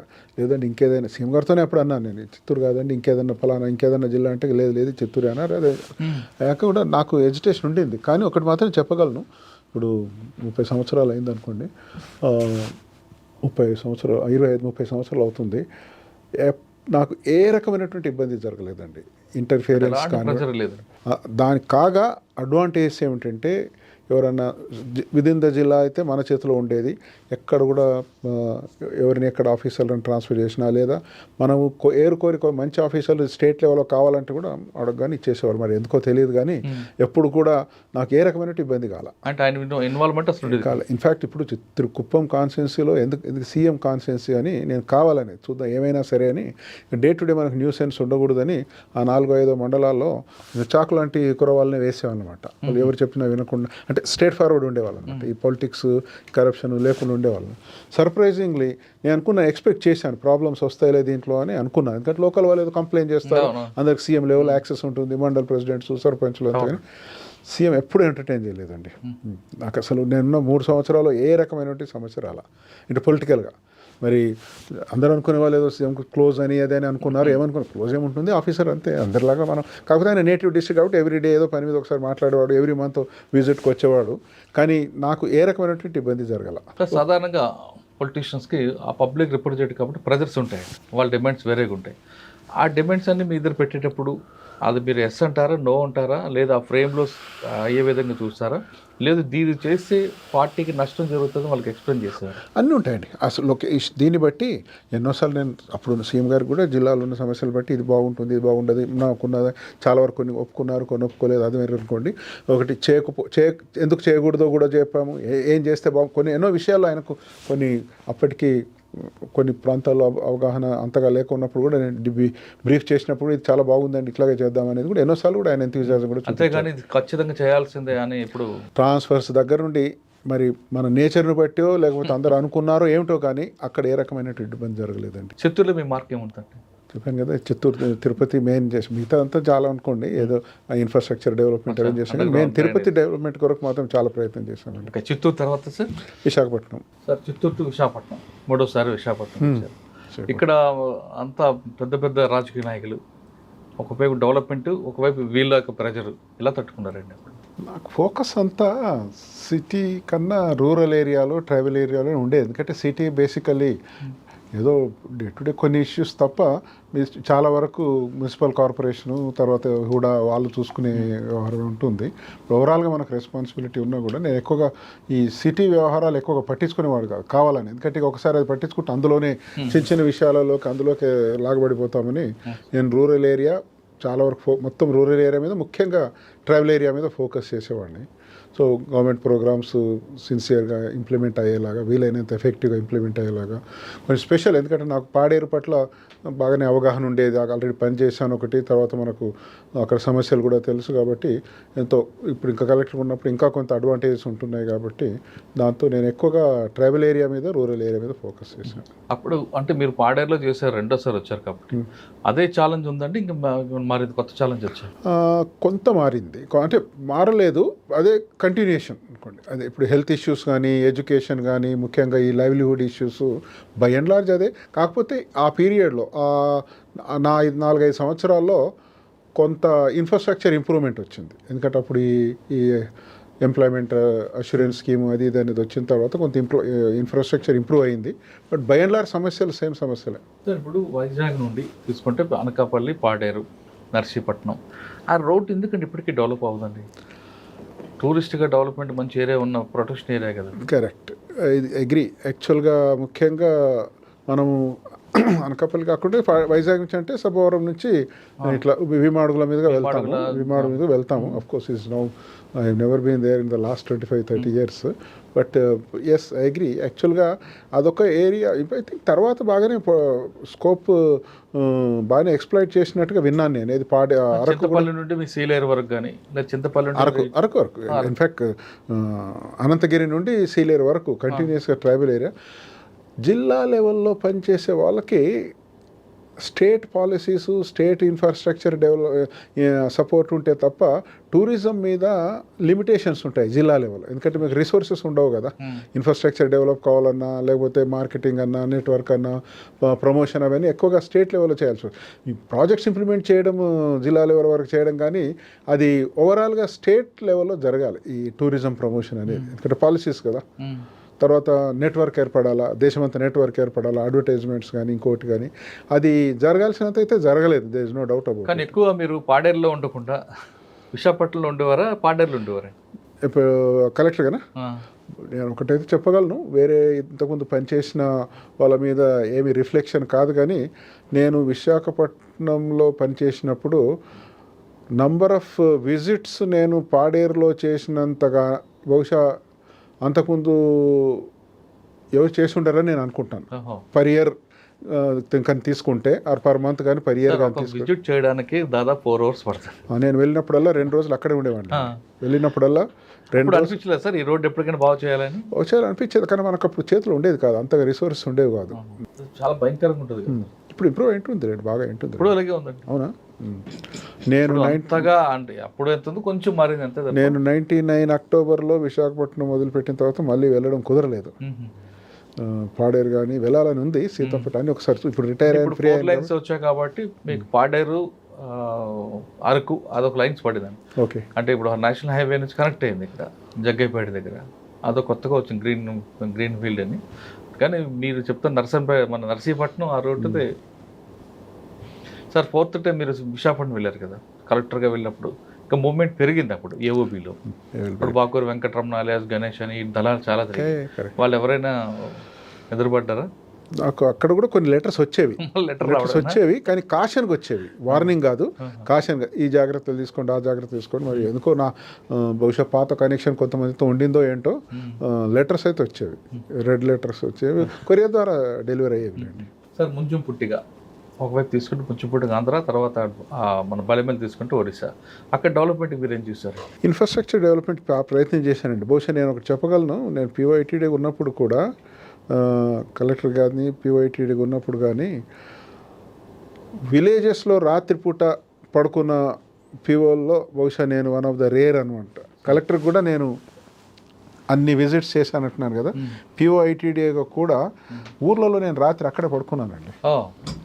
ముంచుకుపుట్లో కానీ, పెదబాయిలో కానీ, చింతపల్లిలో కానీ, నక్సల్స్ ఉన్న రోజుల్లో కూడా ఊర్లలో పడుకున్నాం. మండల్ హెడ్ క్వార్టర్ కాదు, మండల్ హెడ్ క్వార్టర్ చింతపల్లి ఎన్నోసార్లు పడుకున్నాం, ఊర్లో కూడా. సార్ మీ టైంలో కూడా ఎలక్షన్ కూడా జరిగింది లాస్ట్. ఇన్ఫ్యాక్ట్ ఎలక్షన్ జరిగి రిజల్ట్స్ అనౌన్స్ చేసిన రోజే నేను గోదావరి ఎక్కేసేసి అక్కడి నుంచి వచ్చేసాను. అది మాత్రం నేను అడిగి, ఎందుకో నాకు కొంచెము అక్కడ వచ్చి అనిపించింది ఏంటంటే, చాలా ప్రొడక్టివ్ టైము వేస్ట్ చేస్తున్నాం అనేది ఒక అసంతృప్తి కలిగింది. ఈ ప్రొసీజర్లు, విజిట్లు, ఈ ప్రోటోకాల్, ఇంత లైఫ్ అంతా వేస్ట్ చేయాలని ఎందుకో కొంచెం విరక్తి కలిగింది. ఫ్రాంక్లీ విరక్తి కలిగి, సర్వీస్ మీద ఎంత మమకారం ఉన్నా కూడా విరక్తి కలిగి, నేను ఒక యునైటెడ్ నేషన్స్లో ఒక పోస్ట్కి అప్లై చేశాను. ఒకటి ఏంటంటే ఫైనాన్షియల్ కూడా చాలా అప్పుడు ఎంత జీతం వచ్చేది, 10,000 వచ్చేది అంతే కదా జీతం. తర్వాత ఇంటర్నేషనల్ అనుభవం కూడా ఉంటుంది అని నేను యునైటెడ్ నేషన్స్కు అప్లై చేశాను. సార్ మీరు పనిచేస్తున్న టైంలో ఎలక్షన్లో ఓటింగ్ శాతం కూడా పెరిగింది అక్కడ. రీజన్ అంటే వాళ్ళ మోటివేషన్ తీసుకొచ్చారా, లేదు బయటికి రావడానికి వాళ్ళు భయపడకుండా ఓటేసే సెక్యూరిటీ ఇచ్చారు? ఐ థింక్ మనం ఎన్విరాన్మెంట్ కలుగజేసాం. అప్పుడు మీటింగ్ పెట్టారు, ఇది చీఫ్ ఎలక్షన్ కమిషనర్ సెషన్ కదా, సెషన్ లేదు అప్పుడు. నేను చిత్తూరులో ఉన్నప్పుడు సెషన్ ఉండేవారు, కానీ ఇక్కడికి వచ్చేసరికి మారారు. అప్పుడు ఉన్నటువంటి మీటింగ్ పెట్టి ఏదో 2-3 జిల్లాల వాళ్ళని పిలిచి ఏం జరుగుతుంది ఏమిటి అదంటే, నేను ఒకటే చెప్పాను. యాక్చువల్ ఎస్పీలు అప్పుడు అర్బన్ కమిషనర్ ఉండేవారు కదా, ఎవరంటే ఎస్పీ? ఎస్పీ రూరల్లో అప్పుడు ఎవరు, మహేష్ దీక్షిత్ ఉండేవాడు. మహేష్ దీక్షిత్ అని ఇప్పుడు ఐబీలో ఉండేవాడు కదా పర్మనెంట్గా. సో మీటింగ్ పెడితే వాళ్ళతో నేను చెప్పాను, అందరు జిల్లాని ఏం చేశారు ఇది అది అని ఒక డీటెయిల్గా అడుగుకుంటూ వచ్చారు. శ్రీకాకుళం, విజయనగరం, ఈస్ట్ గోదావరి. నేను ఒకటి చెప్పాను, సార్ మీరు మీడియా చూడండి, రూలింగ్ పార్టీ వాళ్ళేమో అసంతృప్తి ఎక్స్ప్రెస్ చేస్తున్నారు, అపోజిషన్ వాళ్ళేమో మాకు పూర్తి నమ్మకం ఉన్నది డిస్ట్రిక్ట్ అడ్మినిస్ట్రేషన్ మీద అంటున్నారు అని అనేసరికి ఇంకా ఆయన ప్రశ్న అడగలే. ఇంకా అది చాలా మంచి పాత కదండి, ప్రశ్న అడగలేదు. ఒకటే చెప్పేసరికి మా ఎస్పీకి షాక్ అయ్యాడు, ఏంటి సార్ అట్లా అన్నారు. సో ప్రశ్న అడగలేదు అంతే.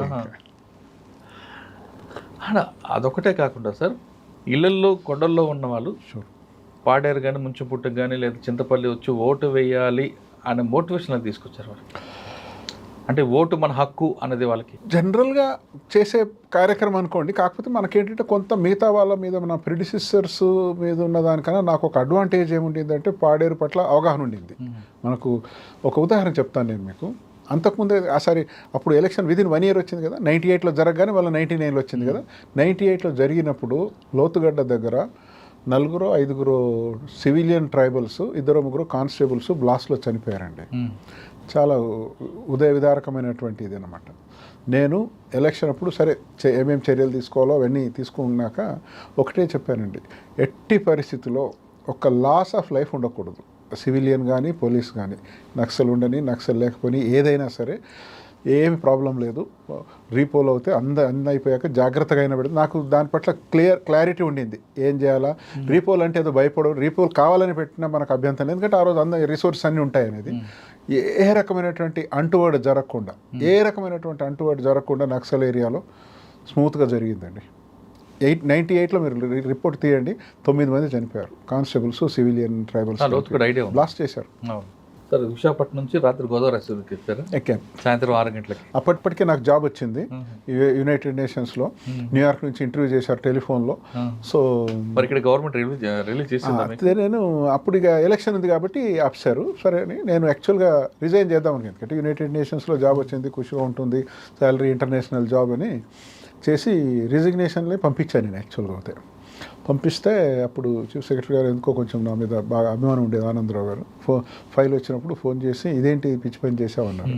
ఇట్లా అంటే కావాలంటే తర్వాత వెళ్ళొచ్చు, ఇప్పుడు you can go on lean కదా, అంతే డెప్యుటేషన్ లాగా 5 సంవత్సరాలు 6 సంవత్సరాలు పర్మిషన్ ఉంటుంది, తర్వాత అప్పుడు రాకపోతే అండి మీ ఇష్టం, నాకైతే పని చేయాలని అనిపించట్లేదు అంటే సరే అని ఆయన ఇంకా దాన్ని కన్వర్టెడ్ ఇంటూ ద డెప్యుటేషన్ అనమాట. సో ఆర్డర్ ఇచ్చేసారు అప్పటికే.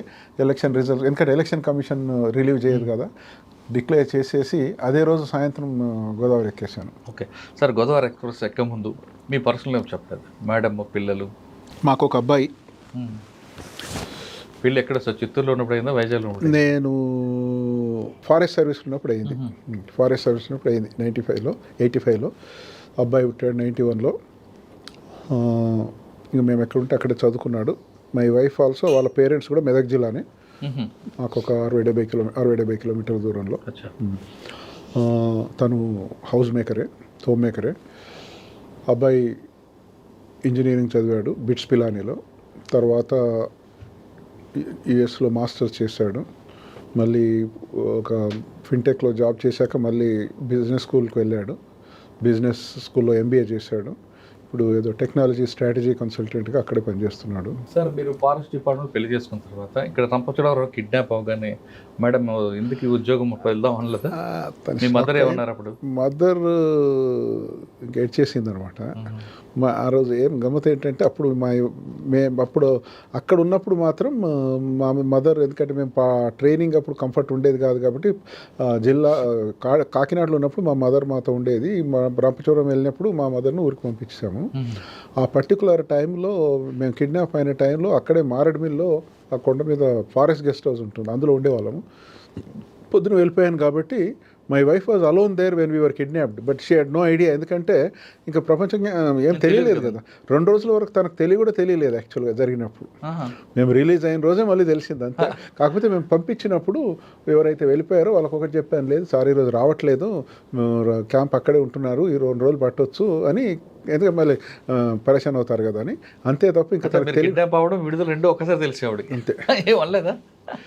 తర్వాత ఇంకా షాక్ అయిపోయారు. లక్కీలీ అంతా ఆల్ ఎండెడ్ వెల్ కాబట్టి కరెక్ట్. తర్వాత వద్దు ఇటువైపు అనలేదు. లేదు ఇంకా మనకు తర్వాత చాలా ఉన్నారు. ఇంకా మనకేం భగవంతుని దయ ఉంటే అంత బాగానే ఉంటుంది. మనం మంచి పని చేస్తున్నప్పుడు ఏముంటుంది. ఓకే, ప్రొఫెషన్ గోదావరి ఎక్స్ప్రెస్ ఎక్కారు, హైదరాబాద్ దిగుంటారు. అప్పటికి నాకు బర్మాలో ఐ యాక్సెప్టెడ్. బర్మాలో నేను చీఫ్ టెక్నికల్ అడ్వైజర్గా టేకప్ చేశాను. ఒక 2.5 సంవత్సరాలు పనిచేశాను. ఫ్యామిలీ అప్పుడు ఇనీషియల్గా వెళ్ళాను కాబట్టి ఫ్యామిలీ ఇక్కడే పెట్టేసేసి నేను ఒంటరిగానే ఉన్నాను బర్మాలో.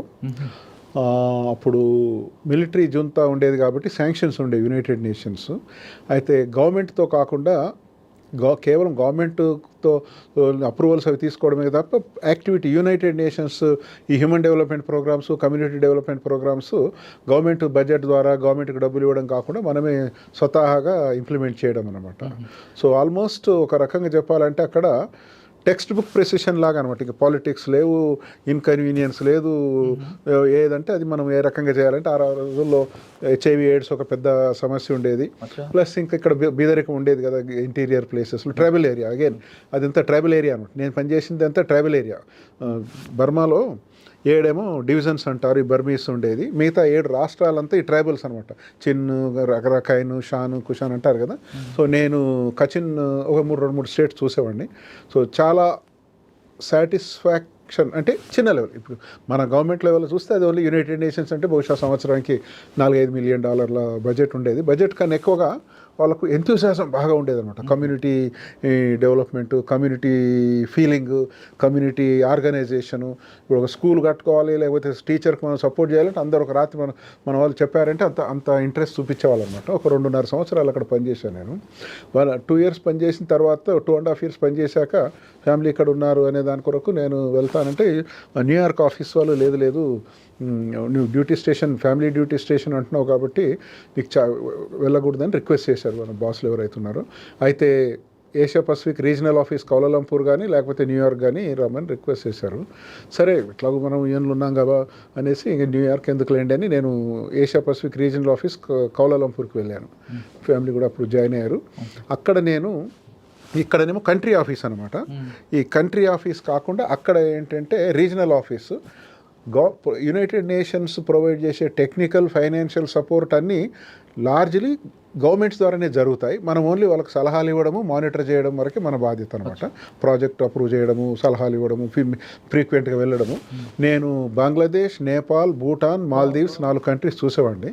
సో అక్కడ కూడా ట్రావెల్ ఎక్కువ చేయాల్సి వచ్చేది. బంగ్లాదేశ్లో ఉదాహరణకి ఈరోజు 60-65 జిల్లాలు ఉంటే నేను ఒక 30-35 జిల్లాల్లో ఎక్స్టెన్సివ్గా 3-4 సంవత్సరాలు ట్రావెల్ చేశాను. రకరకాల ప్రోగ్రామ్స్ చేశాము, చాలా ఇంపార్టెంట్ ఇంట్రెస్టింగ్ ప్రోగ్రామ్స్ కూడా చేశాము. అట్లాగే నెల్లూరు, నేపాల్లో కూడా, మాల్దీవ్స్లో, భూటాన్లో ఈ 4 కంట్రీస్ నేను చూసేవాడిని అప్పుడు. సార్ బర్మాలో ఎక్కువ 2.5 ఇయర్స్ చేశారు కదా, ఎందుకని ఎక్కువ మైగ్రేషన్ కనిపిస్తుంది ఇండియా వైపు? వాళ్ళ ఇంతజాజం ఉంది, అన్ని డెవలప్మెంట్స్ కనిపిస్తుంటాయి కదా. బర్మా ఏమైందంటే అండి, ఒకప్పుడు బర్మా ఇండియా కన్నా చాలా అహెడ్. ఇది ఇండిపెండెన్స్ వచ్చే టైంకి. ఎందుకంటే బుద్ధిజం అనేది ఒక స్ట్రాంగ్ రిలీజను. ఈ మనలాగా కాస్ట్ సిస్టమ్ అవన్నీ లేకపోవడము, బుద్ధిజంలో ఈ కొన్ని డాగ్మాస్ లేకపోవడం వల్ల. అయితే ఎప్పుడైతే 62లో ఆర్మీ రూల్ వచ్చిందో, మిలిటరీ సిస్టమ్ వచ్చిందో, బాగా తోసేశారు వాళ్ళని. ఇంకా అంత మిలిటరీ కంట్రోల్ వచ్చేసరికి బీదరికం పెరిగిపోయింది, బాగా పెరిగిపోయింది. అయితే వాళ్ళకు ఇండియాతో కొంచెము ఈ బికాజ్ ఆఫ్ ద బుద్ధిజం, తర్వాత హిందూ బుద్ధిజం దగ్గరే కాబట్టి ఎమోషనల్ లింక్స్ బాగా ఉన్నాయి కూడా బర్మాతో. ఇన్ఫ్యాక్ట్ 1935 వరకు Burma was part of British India కదా.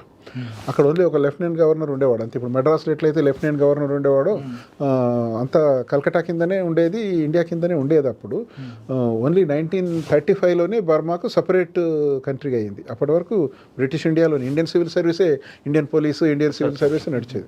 కానీ ఇప్పుడు కూడా బర్మా క్యాంపులు ఉంటాయి కదా మన దగ్గర. బర్మా క్యాంపులు ఏమైందంటే అది అప్పుడు మైగ్రేట్ ఎవరైతే ఇది చేశారు చూసారా, హిస్టారికల్ బ్యాక్గ్రౌండ్ ఏమిటంటే 1962లో జనరల్ నీవిన్ తీసుకున్నప్పుడు మొత్తం నేషనలైజ్ చేసేసాడనమాట. అంత ప్రైవేట్ ఏమి ఉండకుండా నేషనలైజ్ చేసేసరికి అందరూ షిప్స్లో విపరీతంగా తిరిగి వచ్చారు. అప్పుడు మరి గవర్నమెంట్ వాళ్ళందరినీ రీహాబిలిటేట్ చేసింది.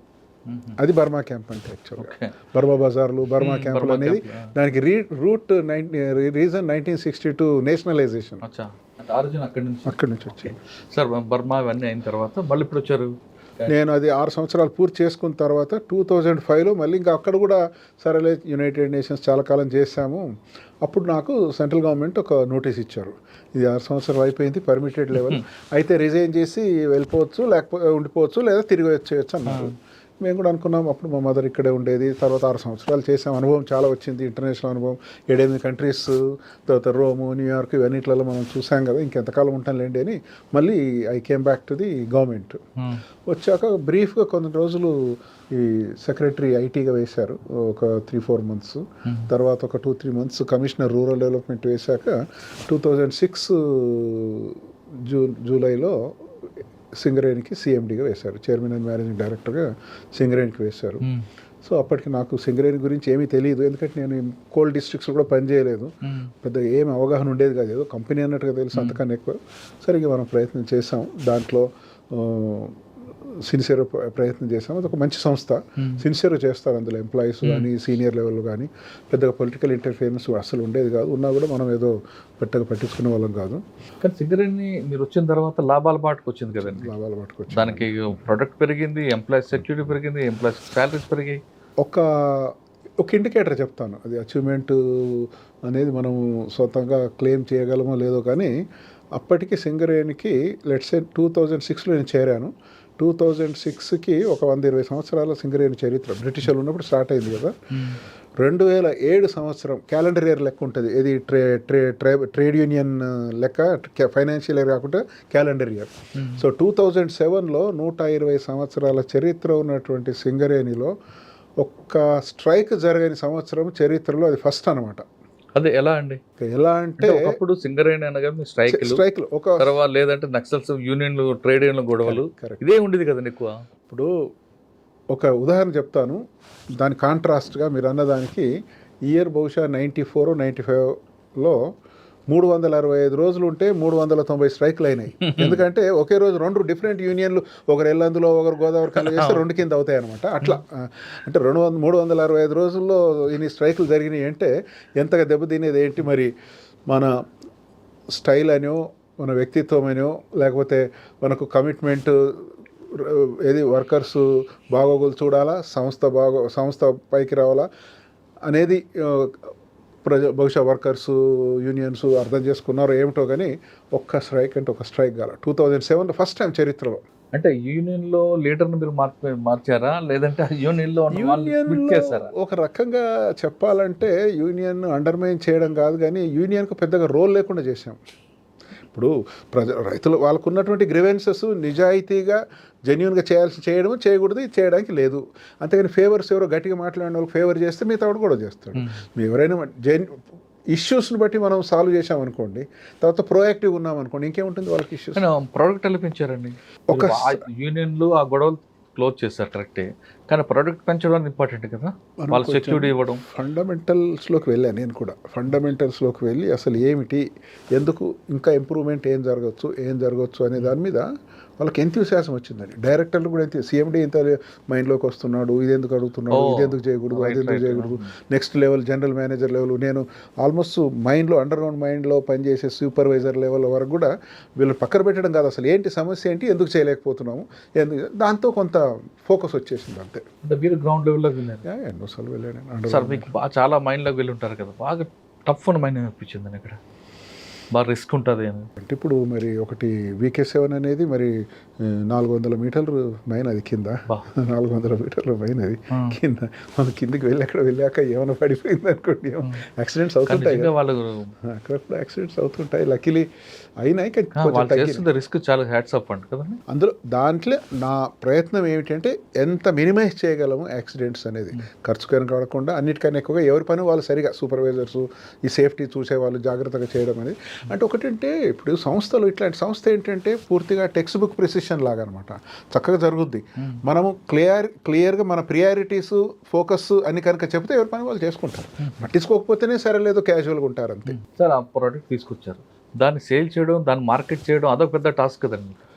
ఆ ట్రాన్స్పోర్ట్ బాగానే జరిగింది, కానీ అందులో ఒక నాకు పెద్ద సరే సంస్థను ఎవరు తోచిన విధంగా వాళ్ళు ముందు తర్వాత కూడా ఎంతో బాగానే నడుపుతున్నారు అనుకోండి. కానీ ఒకటి నేను ఒక సిగ్నిఫికెంట్ కంట్రిబ్యూషన్, మిగతా ఈ లేబర్ అన్రెస్ట్ లేకుండా ప్రొడక్షన్ పెంచడము, ప్రాఫిట్స్ పెంచడము ఇవన్నీ ఒక ఎత్తు అవుతే ఒకటి చూశానండి. ఏంటంటే నేను అవగాహన చేసుకున్న తర్వాత ఫ్యూచర్ ఎట్లుంటుంది సంస్థకి, రోజు రోజుకు బొగ్గు లోపలికి డీప్గా వెళ్తుంది, కాస్ట్ ఎక్కువ అవుతుంది, సో మనుగడ ఎట్లుంటుంది రాబోయే రోజుల్లో అనే దాని మీద ఒకటి దృష్టిలో పెట్టి కొంత లక్కీలి లాభాలు బాగా రావడం కూడా జరిగింది. 2-3 సంవత్సరాల్లో నేను ఏమనుకున్నానంటే దీనికి సప్లిమెంటరీగా ఒక ఆక్సిజన్ లాగా ఉండాలి దీనికి సంస్థకు అనేది. తర్వాత కొంచెం ఆదిలాబాద్ వెనుకబడిన జిల్లా, అప్పుడు ఈ తెలంగాణ ఎడ్యుకేషన్ ఇవన్నీ జరుగుతున్న రోజుల్లో నేను ఆదిలాబాద్లో ఒక 1200 మెగావాట్ల పవర్ ప్లాంట్ నేను ఎక్స్క్లూజివ్గా నా ఓన్ ఇనిషియేటివ్తో రాత్రింబగలు కష్టపడి అప్రూవల్ తీసుకొని central government, state government, environment చేసి 1200 మెగావాట్ల ఆ రోజు 7,200 కోట్ల ఇన్వెస్ట్మెంట్తో చేశాం. అది ఆ రోజు పెట్టిన నుండి సంవత్సరానికి 500-600 కోట్ల రూపాయలు నెట్ ప్రాఫిట్ సింగరేజ్ సంస్థ కేవలం పవర్ ప్లాంట్ ద్వారా వస్తుంది. తర్వాత అది జనరేట్ చేస్తున్నటువంటి ఎలక్ట్రిసిటీ మార్కెట్ మీద కంపేర్ చేసే చీపర్ ఎలక్ట్రిసిటీ కాబట్టి ఈరోజు తెలంగాణ రాష్ట్రానికి ప్రతి సంవత్సరము స్టార్ట్ అయిన రోజు నుంచి, తెలంగాణ వచ్చిన విదిన్ 1 year వచ్చినప్పటికే స్టార్ట్ అయింది. అప్పుడే నేను ఘంటాపథంగా చెప్పగలను ఏమిటంటే 1200 నుండి 1500 కోట్ల రూపాయల ఇండైరెక్ట్ సబ్సిడీ అది స్టేట్ గవర్నమెంట్కు బెనిఫిట్ వస్తుంది ఎవ్రీ ఇయర్. 1200 నుంచి 1500 కోట్ల రూపాయలు because of the lower caste. Sir, తర్వాత సంస్థకు 600 కోట్ల రూపాయలు ప్రాఫిట్ వస్తుంది. ఇంకా 25 సంవత్సరాల వరకు అది అష్యూర్డ్ అనుకోండి. ఇంకా అందులో పని ఎంప్లాయీస్ కూడా హ్యాపీ, వాళ్ళకు సెక్యూరిటీ ఉంది. ఇప్పుడు కోల్లో రేపు రాబోయే రోజుల్లో నష్టం వచ్చినా కూడా ఈ 600 కోట్లు ఉంది కదా. సార్, ఇప్పుడు కోల్డ్ మీరు 400 మీటర్లు 500 మీటర్లు కిందకి వెళ్తాం, అది అలా ఉంచేస్తారా, ఇది కొలాప్స్ చేస్తుంటారా? కొలాప్స్ అయిపోతుంది. మనం మొత్తం ఎక్స్ట్రాక్ట్ చేసినాక ముందుకు వచ్చేస్తే అది కింద కొలాప్స్ అయితే పైన అట్లే ఉంటుంది, ఎందుకంటే ఎక్కువ డీప్. మీరు 120-200 మీటర్లు 150 మీటర్ల కన్నా కిందికి వెళ్ళిన తర్వాత సబ్సిడెన్స్ ఉండదు, అంతకన్నా పైన ఉంటేనే దబాయించినట్టుగా కొంచెం పోతుంది. అంటే లేయర్స్ ఎన్ని ఉంటాయండి? నేచర్ ఒక్కొక్కసారి ఒకటే ఉంటుంది, ఒక్కొక్కసారి 4-5 ఉంటాయి, ఒక్కొక్కసారి చాలా థిక్గా ఉంటాయి. ఇప్పుడు మా ఇక్కడ మీద కంపేర్ చేస్తే మా కోల్ ఇండియాలో ఇప్పుడు మీరు జార్ఖండ్ కానీ, వెస్ట్ బెంగాల్ కానీ, ఛత్తీస్గఢ్లో, ఒరిస్సాలో బ్యూటిఫుల్ మైన్ ఒక లేయరే ఒక 10 మీటర్లు ఉంటుంది. అది గోల్డ్ అనుకోండి. ఇంకా ఇక్కడ 1 మీటర్ 2 మీటర్లు ఉంటుంది, మళ్ళీ తీసేసి మళ్ళీ మట్టి ఉంటుంది, అది తీసేసి మళ్ళీ వెళ్ళాలి. అదైతే అట్లా నేచర్ ఫార్మేషన్ అంతే, మన చేతిలో లేదు కదా. ఓకే సార్, సింగరేణి తర్వాత యాక్చువల్గా 2011 నేను అక్కడ 6 years అప్పటికి లాంగెస్ట్ టెన్యూర్ ఉండింది. గవర్నమెంట్ కూడా ఇష్టం నన్ను అక్కడ పట్టించుకోవాలి. మాకు ఇంకా గవర్నమెంట్తో సంబంధమే ఉండేది కాదు. నేను సెక్రటరీకి 6 నెలలు కూడా 3 నెలలకు ఒకసారి వెళ్ళేవాడిని. మాకు సింగరేణి సంస్థ మా ఆఫీసుకు తప్ప ఇంకేం ఉండేది కాదు. అయితే 2011లో చైర్మన్ కోల్ ఇండియా వేకెన్సీ వచ్చింది. అప్పటికి సింగరేణి బాగా నడుస్తుంది అనేది కోల్ మినిస్ట్రీలో ప్రతి మీటింగ్లో కూడా ఎట్లా నడుస్తుంది చూడండి అని అందులో డైరెక్టర్ కూడా పెట్టారు. కోల్ ఇండియాలో డైరెక్టర్గా వేశారు సింగరేణి సిఎండిని. సరే, అక్కడ ఉన్న కొన్ని సమస్యలు వేరు ఉంటాయి, అదంతా కొంచెం కలుగుర గంపు ఉంటుంది. తర్వాత సిఎండి, అప్పుడున్న సిఎండి భట్టాచార్య గారు రిటైర్ అయినప్పుడు నన్ను రమ్మని రిక్వెస్ట్ చేశారు వాళ్ళు. నేను ఒప్పుకోలేదు. అప్పుడు మినిస్టర్ కానీ సెక్రటరీ కానీ కోల్ సెక్రటరీ కానీ రిక్వెస్ట్ చేస్తూ కూడా నేను ఒప్పుకోలే. ఎందుకులేండి, అది కొంచెం కరప్ట్ సంస్థ, అది బై అండ్ లార్జ్ ఇండిసిప్లిన్ 6 రాష్ట్రాల్లో ఉంటుంది, మనకెందుకు అంత పెద్ద ఎఫర్ట్, అంత పెద్ద హార్డ్ చేయాల్సిన అవసరం ఏముందిలేండి అని నేను సున్నితంగా తిరస్కరించాను. అయిపోయింది. తర్వాత కూడా మళ్ళీ ఏదో రిక్రూట్మెంట్ ప్రాసెస్ మొదలుపెట్టారు, జరగలేదు. అయితే కోల్ షార్టేజ్ కంట్రీలో మీకు తెలిసిందే. ఐ థింక్ జనవరి 2012లో నేను విన్నది ఏంటి జెనిసిస్ ఏమిటి అనేది, ఒక 11 మంది, ఐ థింక్ 11 మంది పెద్ద ఇండస్ట్రియలిస్టులు, ఇప్పుడు అనిల్ అంబానీ, రుయాలు, అదానీ, అంబానీ, టాటాస్, ఎవరైతే పవర్ దీంట్లో ఉన్నారో బజాజ్, వీళ్ళంతా అప్పుడున్న ప్రైమ్ మినిస్టర్తో ఒక అపాయింట్మెంట్ తీసుకొని మీటింగ్కి వెళ్ళి సీరియస్గా రిక్వెస్ట్ చేశారట. మేము అసలు బిజినెస్ చేయాలా లేదా, మరి ఇన్వెస్ట్మెంట్స్ అన్ని ఫారిన్లో పెట్టుకోవాలా, ఏమన్నారో నాకు ఎగ్జాక్ట్ తెలియదు. మొత్తం మీద చాలా నిష్ఠురంగా మాట్లాడారట. ఈ కోల్ షార్టేజ్ వల్ల ఇవన్నీ బ్యాంకుల నుంచి తీసుకొచ్చిన లోన్స్ 1,000 కోట్లు, 1,00,000 కోట్లు ఇట్లా అవుతుంది అదంటే, ఐ థింక్ పిఎం కొంచెం అప్సెట్ అయినట్టు ఉన్నాడు. వినికిడిది, నేను విట్నెస్ కాదు, తర్వాత తెలిసిన విషయం. అప్పుడు వాళ్ళ ప్రిన్సిపల్ సెక్రటరీని పిలిచి చెప్పాడు, నువ్వేం చేస్తావో నాకు తెలియదు, ఎవరినో ఒకరిని తీసుకొచ్చి పెట్టాల్సిందే, ఈ సమస్యకు పరిష్కారం కావాలని చెప్పారట. అది నాకు మళ్ళీ అక్కడ నుంచి రిక్వెస్ట్ వచ్చింది, ఈసారి రావాలి అది ఇది అని. కానీ నేను నాకు కూడా అప్పటికి కూడా ఇంట్రెస్ట్ లేకుండే. ఏమనుకున్నానంటే, ఇప్పుడు మనం ఏదో హంబుల్ బ్యాక్గ్రౌండ్ నుంచి వచ్చాం, దేశంలో ఒక సమస్య, మేజర్ ఒక సమస్య ఉంది, దేశానికి ఎన్నో సమస్యలు ఉన్నాయి, అందులో పవర్ ఒక సమస్య. ఇప్పుడు దానికి సొల్యూషన్ నా చేతిలో కొంతవరకు నేను ఏదన్నా దాన్ని పరిష్కరించగలను అనేది నమ్మకం ఏర్పడ్డప్పుడు, ఇంకా రిక్వెస్ట్ చేసినప్పుడు మన పర్సనల్ ఇన్కన్వీనియన్సెస్, లైక్స్, డిస్లైక్స్ పక్కన పెట్టి latest take it as a challenge అని ఇంకా నేను ఒప్పుకున్నాను. అప్పుడు అక్కడి నుంచి రిక్వెస్ట్ వచ్చిన రెండోసారి మాత్రం ఒప్పుకున్నాను నేను. ఇంకొక్కుని ప్రపంచంలో number 1 coal India, highest coal producing company in the country, largest in the world. మీరు చైర్మన్, మీకు ఒక హెలికాప్టర్, చాలా పెద్ద నెట్వర్క్ ఉంటుంది. ఎంత నెట్వర్క్ ఉన్నా మీకు చెప్తున్న జార్ఖండ్, బీహార్, అదొక మాఫియా, ఆర్గనైజర్ మాఫియా ఉంటుంది. అక్కడ నుంచి ఒక థ్రెట్ ఉంటుంది, మామూలు థ్రెట్ ఉంటుంది. ఇవన్నీ ఎలా ఫేస్ చేస్తారండి? ఇక్కడ ఒక మాఫియా ఉంటుంది, ఒక ఎంప్లాయీస్ ఇష్యూస్ ఉంటాయి, నేను చెప్తున్న స్కేర్సిటీ. ఒకటి ఏమిటంటే, అది పెద్ద మ్యాజిక్ బ్యాండ్ ఏం లేదు. నేను లక్కీలీ నేను ఫస్ట్ ఐఏఎస్ ఆఫీసర్ అక్కడ చైర్మన్గా. అంతకుముందు అక్కడ నుంచి వచ్చిన వాళ్ళు ఉంటారు, టెక్నికల్ వాళ్ళే, మైనింగ్ నుంచో ఫైనాన్స్ నుంచి వచ్చిన వాళ్ళు ఉంటారు. వాళ్ళు కొంచెం భట్టాచార్య గారు కూడా అందులో భట్టాచార్య కూడా డైరెక్ట్ ఫైనాన్స్ నుంచే అట్లా వచ్చాడు ఆయన. అంటే ఆయన ఫైనాన్స్ అతను, మైనింగ్ కాదు, కానీ కింది నుంచి వచ్చాడు. అయితే మనకు ఒక అడ్వాంటేజ్ ఏముంటుంది అంటే, నాకు ఐఏఎస్ ఆఫీసర్గా ఉండడము. ఇంకొకటి అగైన్ ఒక రాంగ్ అనను కానీ కొంచెం గమ్మత్తైన మెసేజ్ ఏమి వెళ్ళిపోయిందంటే, ఓ మై గాడ్, చైర్మన్ అంటే ప్రైమ్ మినిస్టర్ ఆఫీస్ నుంచి వచ్చింది ఇది అనేది ఒక మెసేజ్ వెళ్ళింది. అది నిజమో కాదో మనకు తెలియదు, కానీ అది మిగతా వాళ్ళు అందరూ కూడా ఏదైనా అయితే మనం ఆయన ఏమైనా చేయగలడు మనల్ని అనే లెవెల్లో వెళ్ళిపోయింది అనమాట.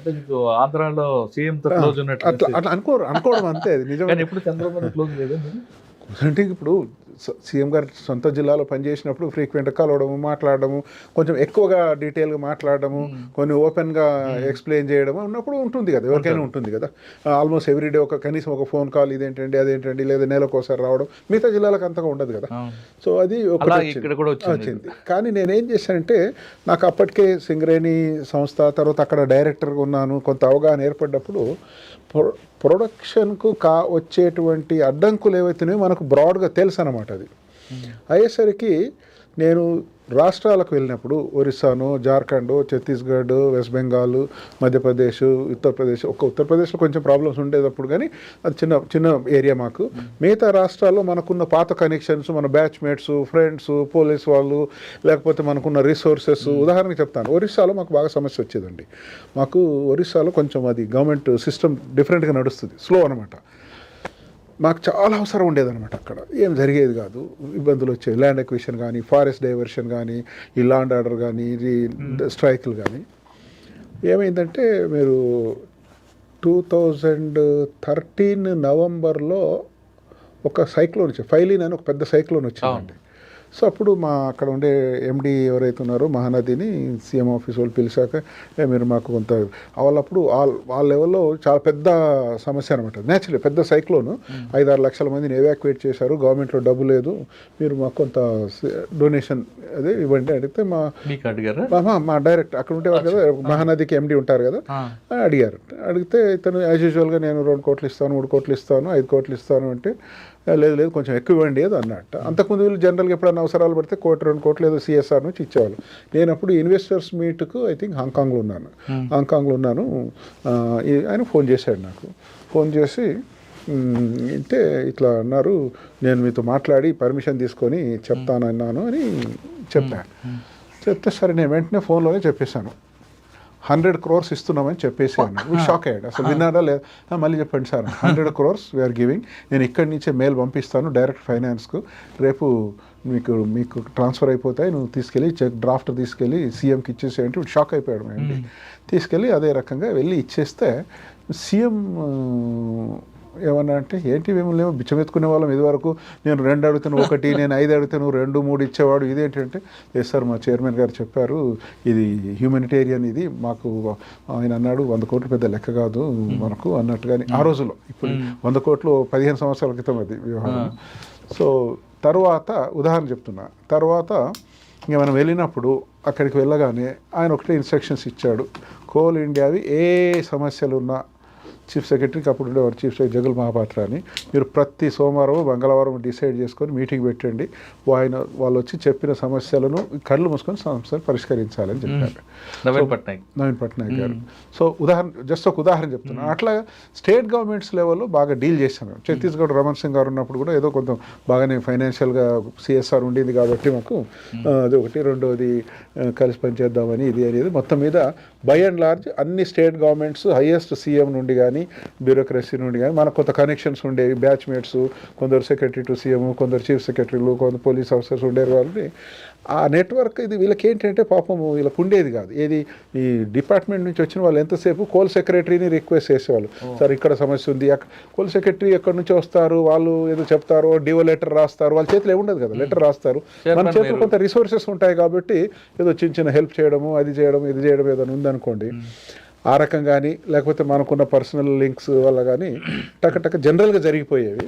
కానీ మీకు ధన్బాద్ లాంటి ఏరియాలో బాగా పెద్ద ఛాలెంజ్ వచ్చింది. అక్కడ ఎట్లాగో ఈ లాండ్ ఆర్డర్ అయితే మన చేతిలో లేదనుకోండి, కాకపోతే మైన్స్లో డిస్టర్బ్ కాలేదు ఇంకా. దాంతో బై అండ్ లార్జ్ అక్కడ కూడా అండి ఇప్పుడు అది క్రైమ్ ఉంటుంది, బట్ లోకల్ ఈవెన్ ఎస్హెచ్ఓ గట్టిగా వాళ్ళతో కలిస్తే తప్ప గట్టిగా ఉన్నాడంటే అందరూ భయపడతారండి అక్కడ కూడా. ఇప్పుడు ఎస్పీ ఒకసారి గట్టిగా చెప్పారంటే ఇక్కడ మాత్రం ఎవడు తోకదాడేది కూడా అంటే అట్లే ఉంటుందండి. అది అటువంటి ఇష్యూస్ ఫేస్ చేస్తారు అంటే మా వాళ్ళు సాల్వ్ చేశారు. మనకున్న రెప్యుటేషన్ మన పే చెప్పి సాల్వ్ చేసేవాళ్ళు. అక్కడ ఉన్న జనరల్ మేనేజర్ కానీ డైరెక్టర్ కానీ ఒకరిని వెళ్ళి కలవగానే అంతకుముందు వీళ్ళకి అపాయింట్మెంట్స్ కూడా సరిగ్గా ఇచ్చేవాళ్ళు కాదు.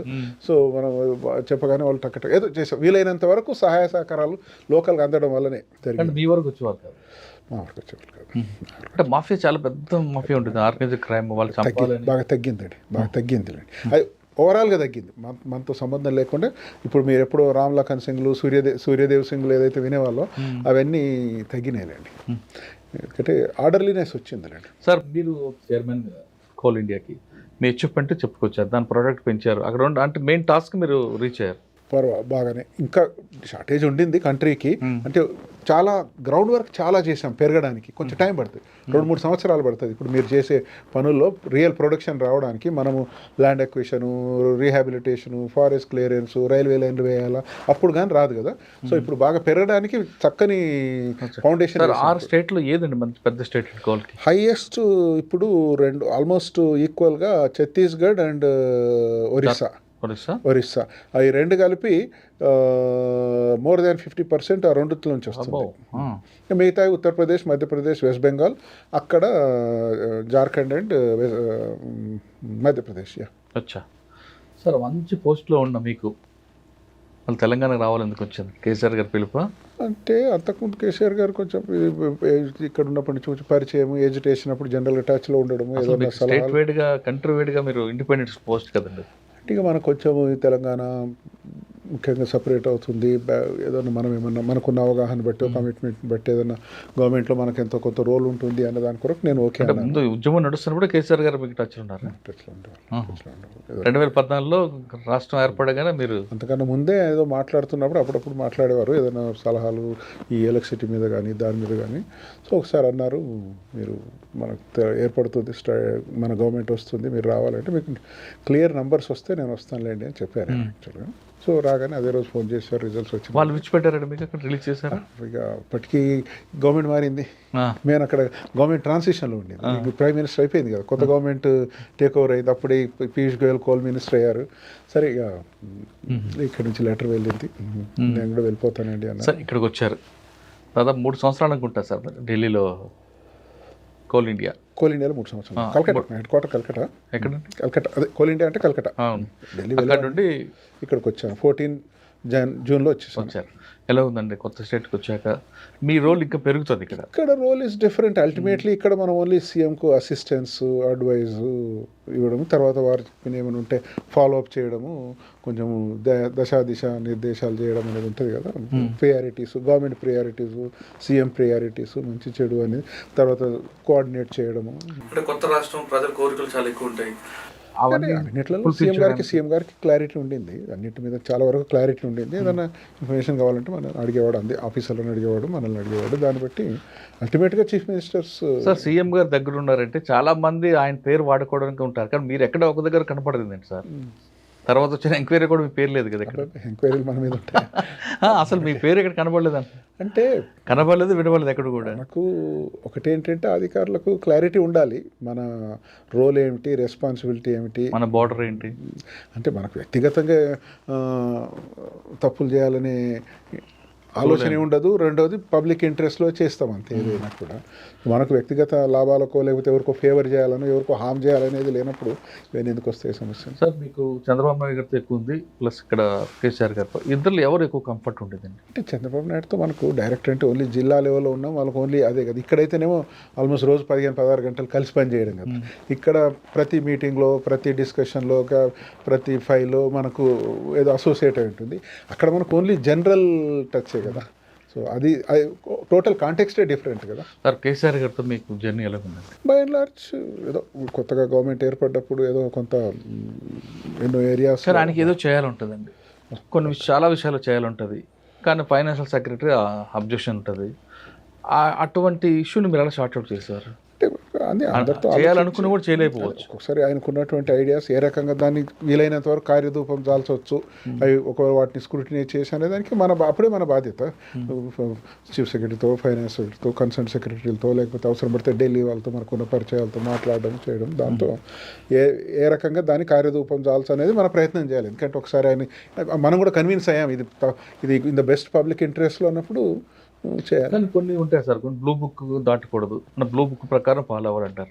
కానీ కేసీఆర్ గారు ఖచ్చితంగా ప్రజలకు చేయాలని కూర్చున్నారు అనుకోండి, ఆ బ్లూ బుక్ దాటి మీరు వస్తారా? లేదు చేసే ప్రభుత్వానికి చెడ్డ పేరు వస్తుందని చెప్పి కన్విన్స్ చేస్తారు. ఒకవేళ మనకున్న అభిప్రాయాలు, ఒకవేళ దాని మీద మనకు వేరే అభిప్రాయాలు ఉంటే తప్పనిసరిగా బ్రీఫ్ చేసేవాళ్ళం. కొన్నిసార్లు ఒప్పుకునేవాడు, కొన్నిసార్లు అయినా కూడా మాకు ఏదో కంపల్షన్ ఉంది. కొంచెం మొండితనం ఒప్పుకునేవారా? చాలా కొన్నిసార్లు ఒప్పుకుంటారు, కొన్నిసార్లు అది కాదు ఇంకో రకంగా అయినా, ఏ రకంగా అయినా చేయండి, చూడండి, తప్పులైతే చేయకూడదు కానీ మనకు ప్రియారిటీ ఉంటుందని చెప్తారు కదా. మనం దాంట్లో కొన్ని ప్రొసీజరల్ ప్రాబ్లమ్స్ ఉన్న వాటిని చెప్పడం, లేదు ఇట్లా కాకుండా ఇట్లా చేయడం, ఇట్లా కాకుండా ఇట్లా చేయడం అనేది ఉంటుంది. అంటే ఒకసారి ఇప్పుడు ఆయన పబ్లిక్ ఇంట్రెస్ట్ ఒక ఇష్యూ అడిగారు అనుకోండి, మీకు అది మీరు ఒక ఫ్రేమ్లో పెట్టి చేస్తారా, లేదా అవుట్ ఆఫ్ ఫ్రేమ్? ఫ్రేమ్లో బై అండ్ లార్జ్ ఫ్రేమ్లోనే ప్రొసీజర్గా అయితే డివియేట్ కావడానికి లేదు. అచ్చా, కానీ కొంతమంది గవర్నమెంట్ మెప్పు పొందడానికి చేస్తుంటారు కదా. ఇక అవి వాళ్ళ వ్యక్తిగత వాళ్ళ వాల్యూ సిస్టమ్ని బట్టి ఉంటుంది. మీరు దాదాపు అన్ని పోస్టులు పనిచేశారు, చాలా పెద్ద పెద్ద పోస్టులు చేశారు, అంత ఎక్స్పీరియన్స్ ఉంది.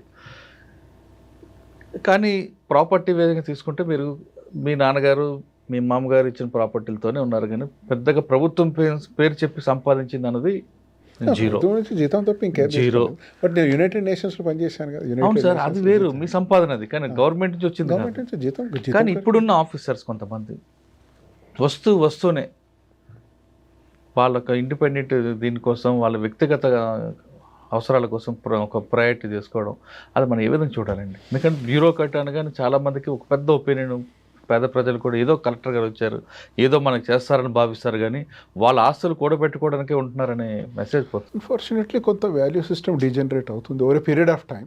ఈవెన్ పాత రోజుల్లో ఉన్నదానికి మేము చేరినప్పటికీ కూడా కొంత డీజనరేట్ అయింది. ఇంకా బాగా ప్లమిటింగ్ అంటే చాలా స్టీప్గా డీజనరేట్ అవుతుంది అన్ఫార్చునేట్లీ.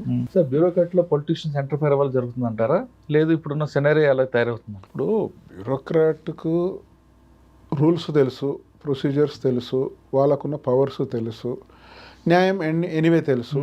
మనము ఏమవుతుంది, ట్రాన్స్ఫరే కదా అయ్యేది. అంటే మాటిమాటికి మనం ట్రాన్స్ఫర్ కోరుకోవాల్సిన అవసరం లేదు. బట్ చెప్పే పద్ధతిలో కన్విన్స్ చేసి ఇది కుదరదు అని అయినా కూడా వాళ్ళు చేస్తే అది వేరే విషయం. ఇంకా మనం మళ్ళీ తప్పిస్తారంతే, లేదా అయినా సరే ఇంకా మీరు చెప్పినట్టుగానే మనం చెప్పినట్టుగానే వింటారు. కానీ మనం కాంప్రమైజ్ కావాల్సిన అవసరం లేదు. అది unless it is in the public interest, నైతికంగా చట్టపరంగా రెండు రకాలుగా బెస్ట్ ఇంట్రెస్ట్లో అవుతే తప్ప చేయాల్సిన అవసరం లేదు. ఏ ట్రాన్స్ఫర్ అవుతాం ఏముంది, అంతే కదా. సార్, కొంతమంది నోట్ ఫైల్ మీద ఒక డిసిషన్ ఉంటుందండి. నోట్ ఫైల్ అయిన తర్వాతే మనం ముందుకు వెళ్తుంటాం. ఈ నోట్ ఫైల్లో చేసిన తర్వాత కూడా మార్చే అధికారులు కొంతమంది కనిపిస్తుంటారు. ఇప్పుడు ఎట్లా జరుగుతాయో తెలియదు, కానీ ఇప్పుడు ఫోర్జరీ చేసినట్టుగా లెక్క, అంతే కదా. ఫోర్జరీ చేసినట్టుగా లెక్క. నోట్ ఫైల్లో ఒకటి ఉంటుంది, జీవో వచ్చేసరికి ఇంకోటి కనిపిస్తుంటారు. అది వేరే వేరే వేరే ఉద్దేశాలు ఉన్నప్పుడు అట్లాంటివన్నీ కరెక్ట్ కాదు. అది అనైతికం. ఇలాంటి ఆఫీసర్కి ఇటువంటి సిచ్యువేషన్ చూస్తున్నప్పుడు ఏమనిపిస్తుంటుందండి? మనం ఒకసారి వెళ్ళి మారుద్దాం అనుకుంటారు, లేదు మనకి ఎందుకు వదిలిపెడదాం అనుకుంటారు?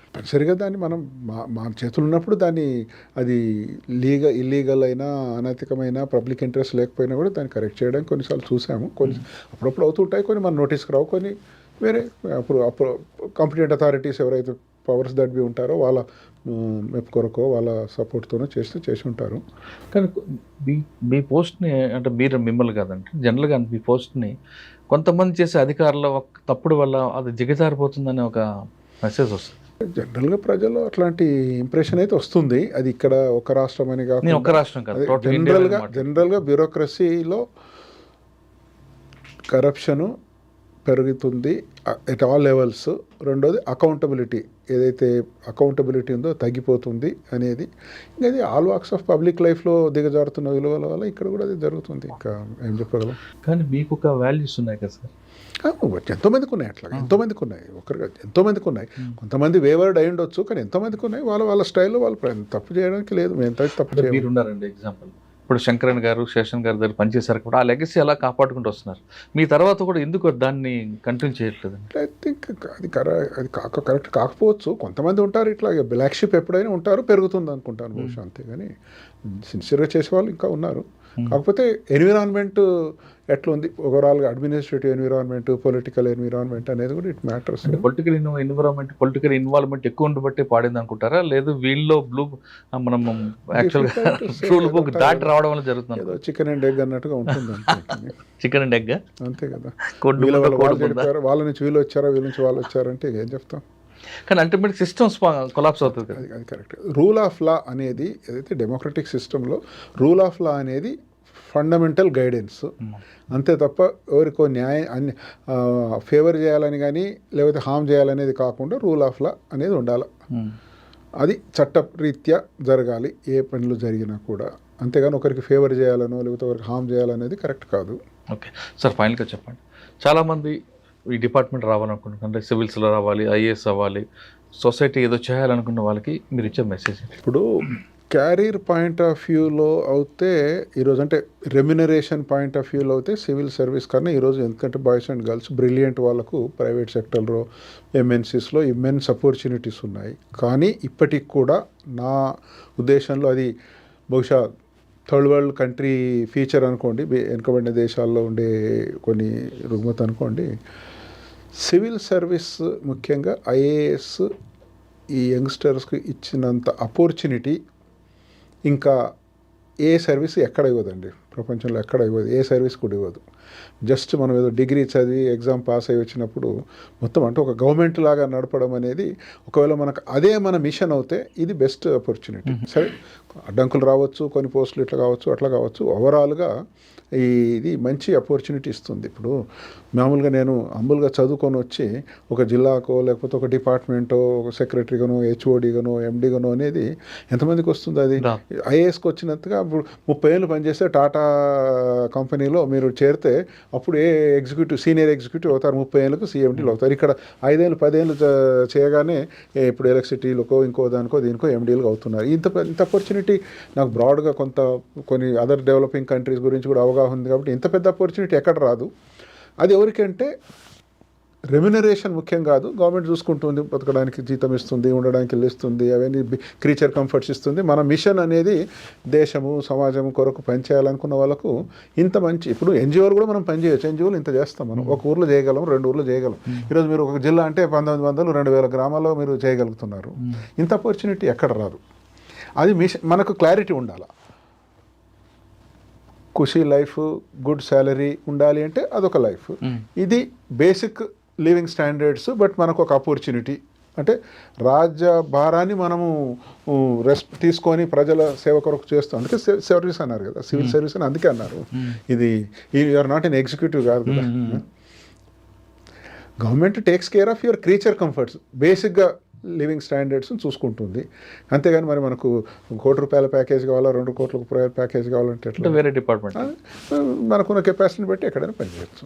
ప్రజలకు సేవ చేయాలి, ఒక జిల్లాకి అధికారం కావాలనుకుంటే ఐఏఎస్ ది బెస్ట్ అంటున్నారు నరసింహరావు గారు. జిల్లా కానీ డిపార్ట్మెంట్ కానీ ఇక్కడికి వచ్చిన తర్వాత ఆ జిల్లాలోకి అంటే అన్ని డిపార్ట్మెంట్లకు ఒక హెడ్ ఉంటారు.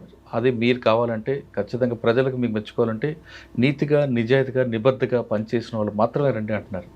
ఇక్కడ మీకు మిషన్ ఉండాలి, ఆ మిషన్ సక్సెస్ అవ్వాలంటే ఐఏఎస్ అవ్వండి. లేదు మీ మిషన్ వేరేగా ఉందనుకుంటే ఈ డిపార్ట్మెంట్ కాదు చాలా ఉన్నాయి కాబట్టి వెళ్ళండి. కానీ మీకు రాజ్యం వస్తుంది, దాని పవర్ కరెక్ట్గా సక్సెస్గా చేయాలంటే ఐఏఎస్ అవ్వండి. ఖచ్చితంగా మీకు చేసిన పనికి ప్రజలు ఎప్పుడూ గుర్తుపెట్టుకుంటారు. మీకు ది బెస్ట్ స్టోరీ నరసింహరావు గారు. ఆయన ఎప్పుడూ డిపార్ట్మెంట్కి వచ్చినా ఇప్పటికీ ఆయన పనిచేసిన ప్రాంతంలోకి వెళ్తే నరసింహరావు గారు అనగానే ఆయన చేసిన ల్యాండ్ మార్క్స్ అన్నీ కూడా కేస్ స్టడీస్గా చూపిస్తుంటారు. అది ఈ వారం నరసింహరావు గారితో ఎక్స్క్లూజివ్ ఇంటర్వ్యూ. వచ్చే వారం మరో ఆఫీసర్తో మళ్ళీ కలుద్దాం. అంతవరకు నమస్తే. Thank you sir, thank you very much.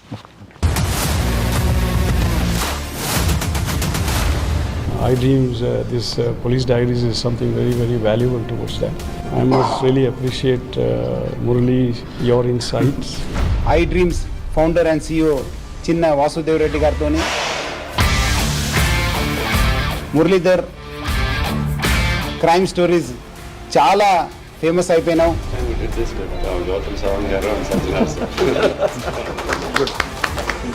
Well done. Congratulate him for doing so well. And I congratulate him, his boss also, for doing so well.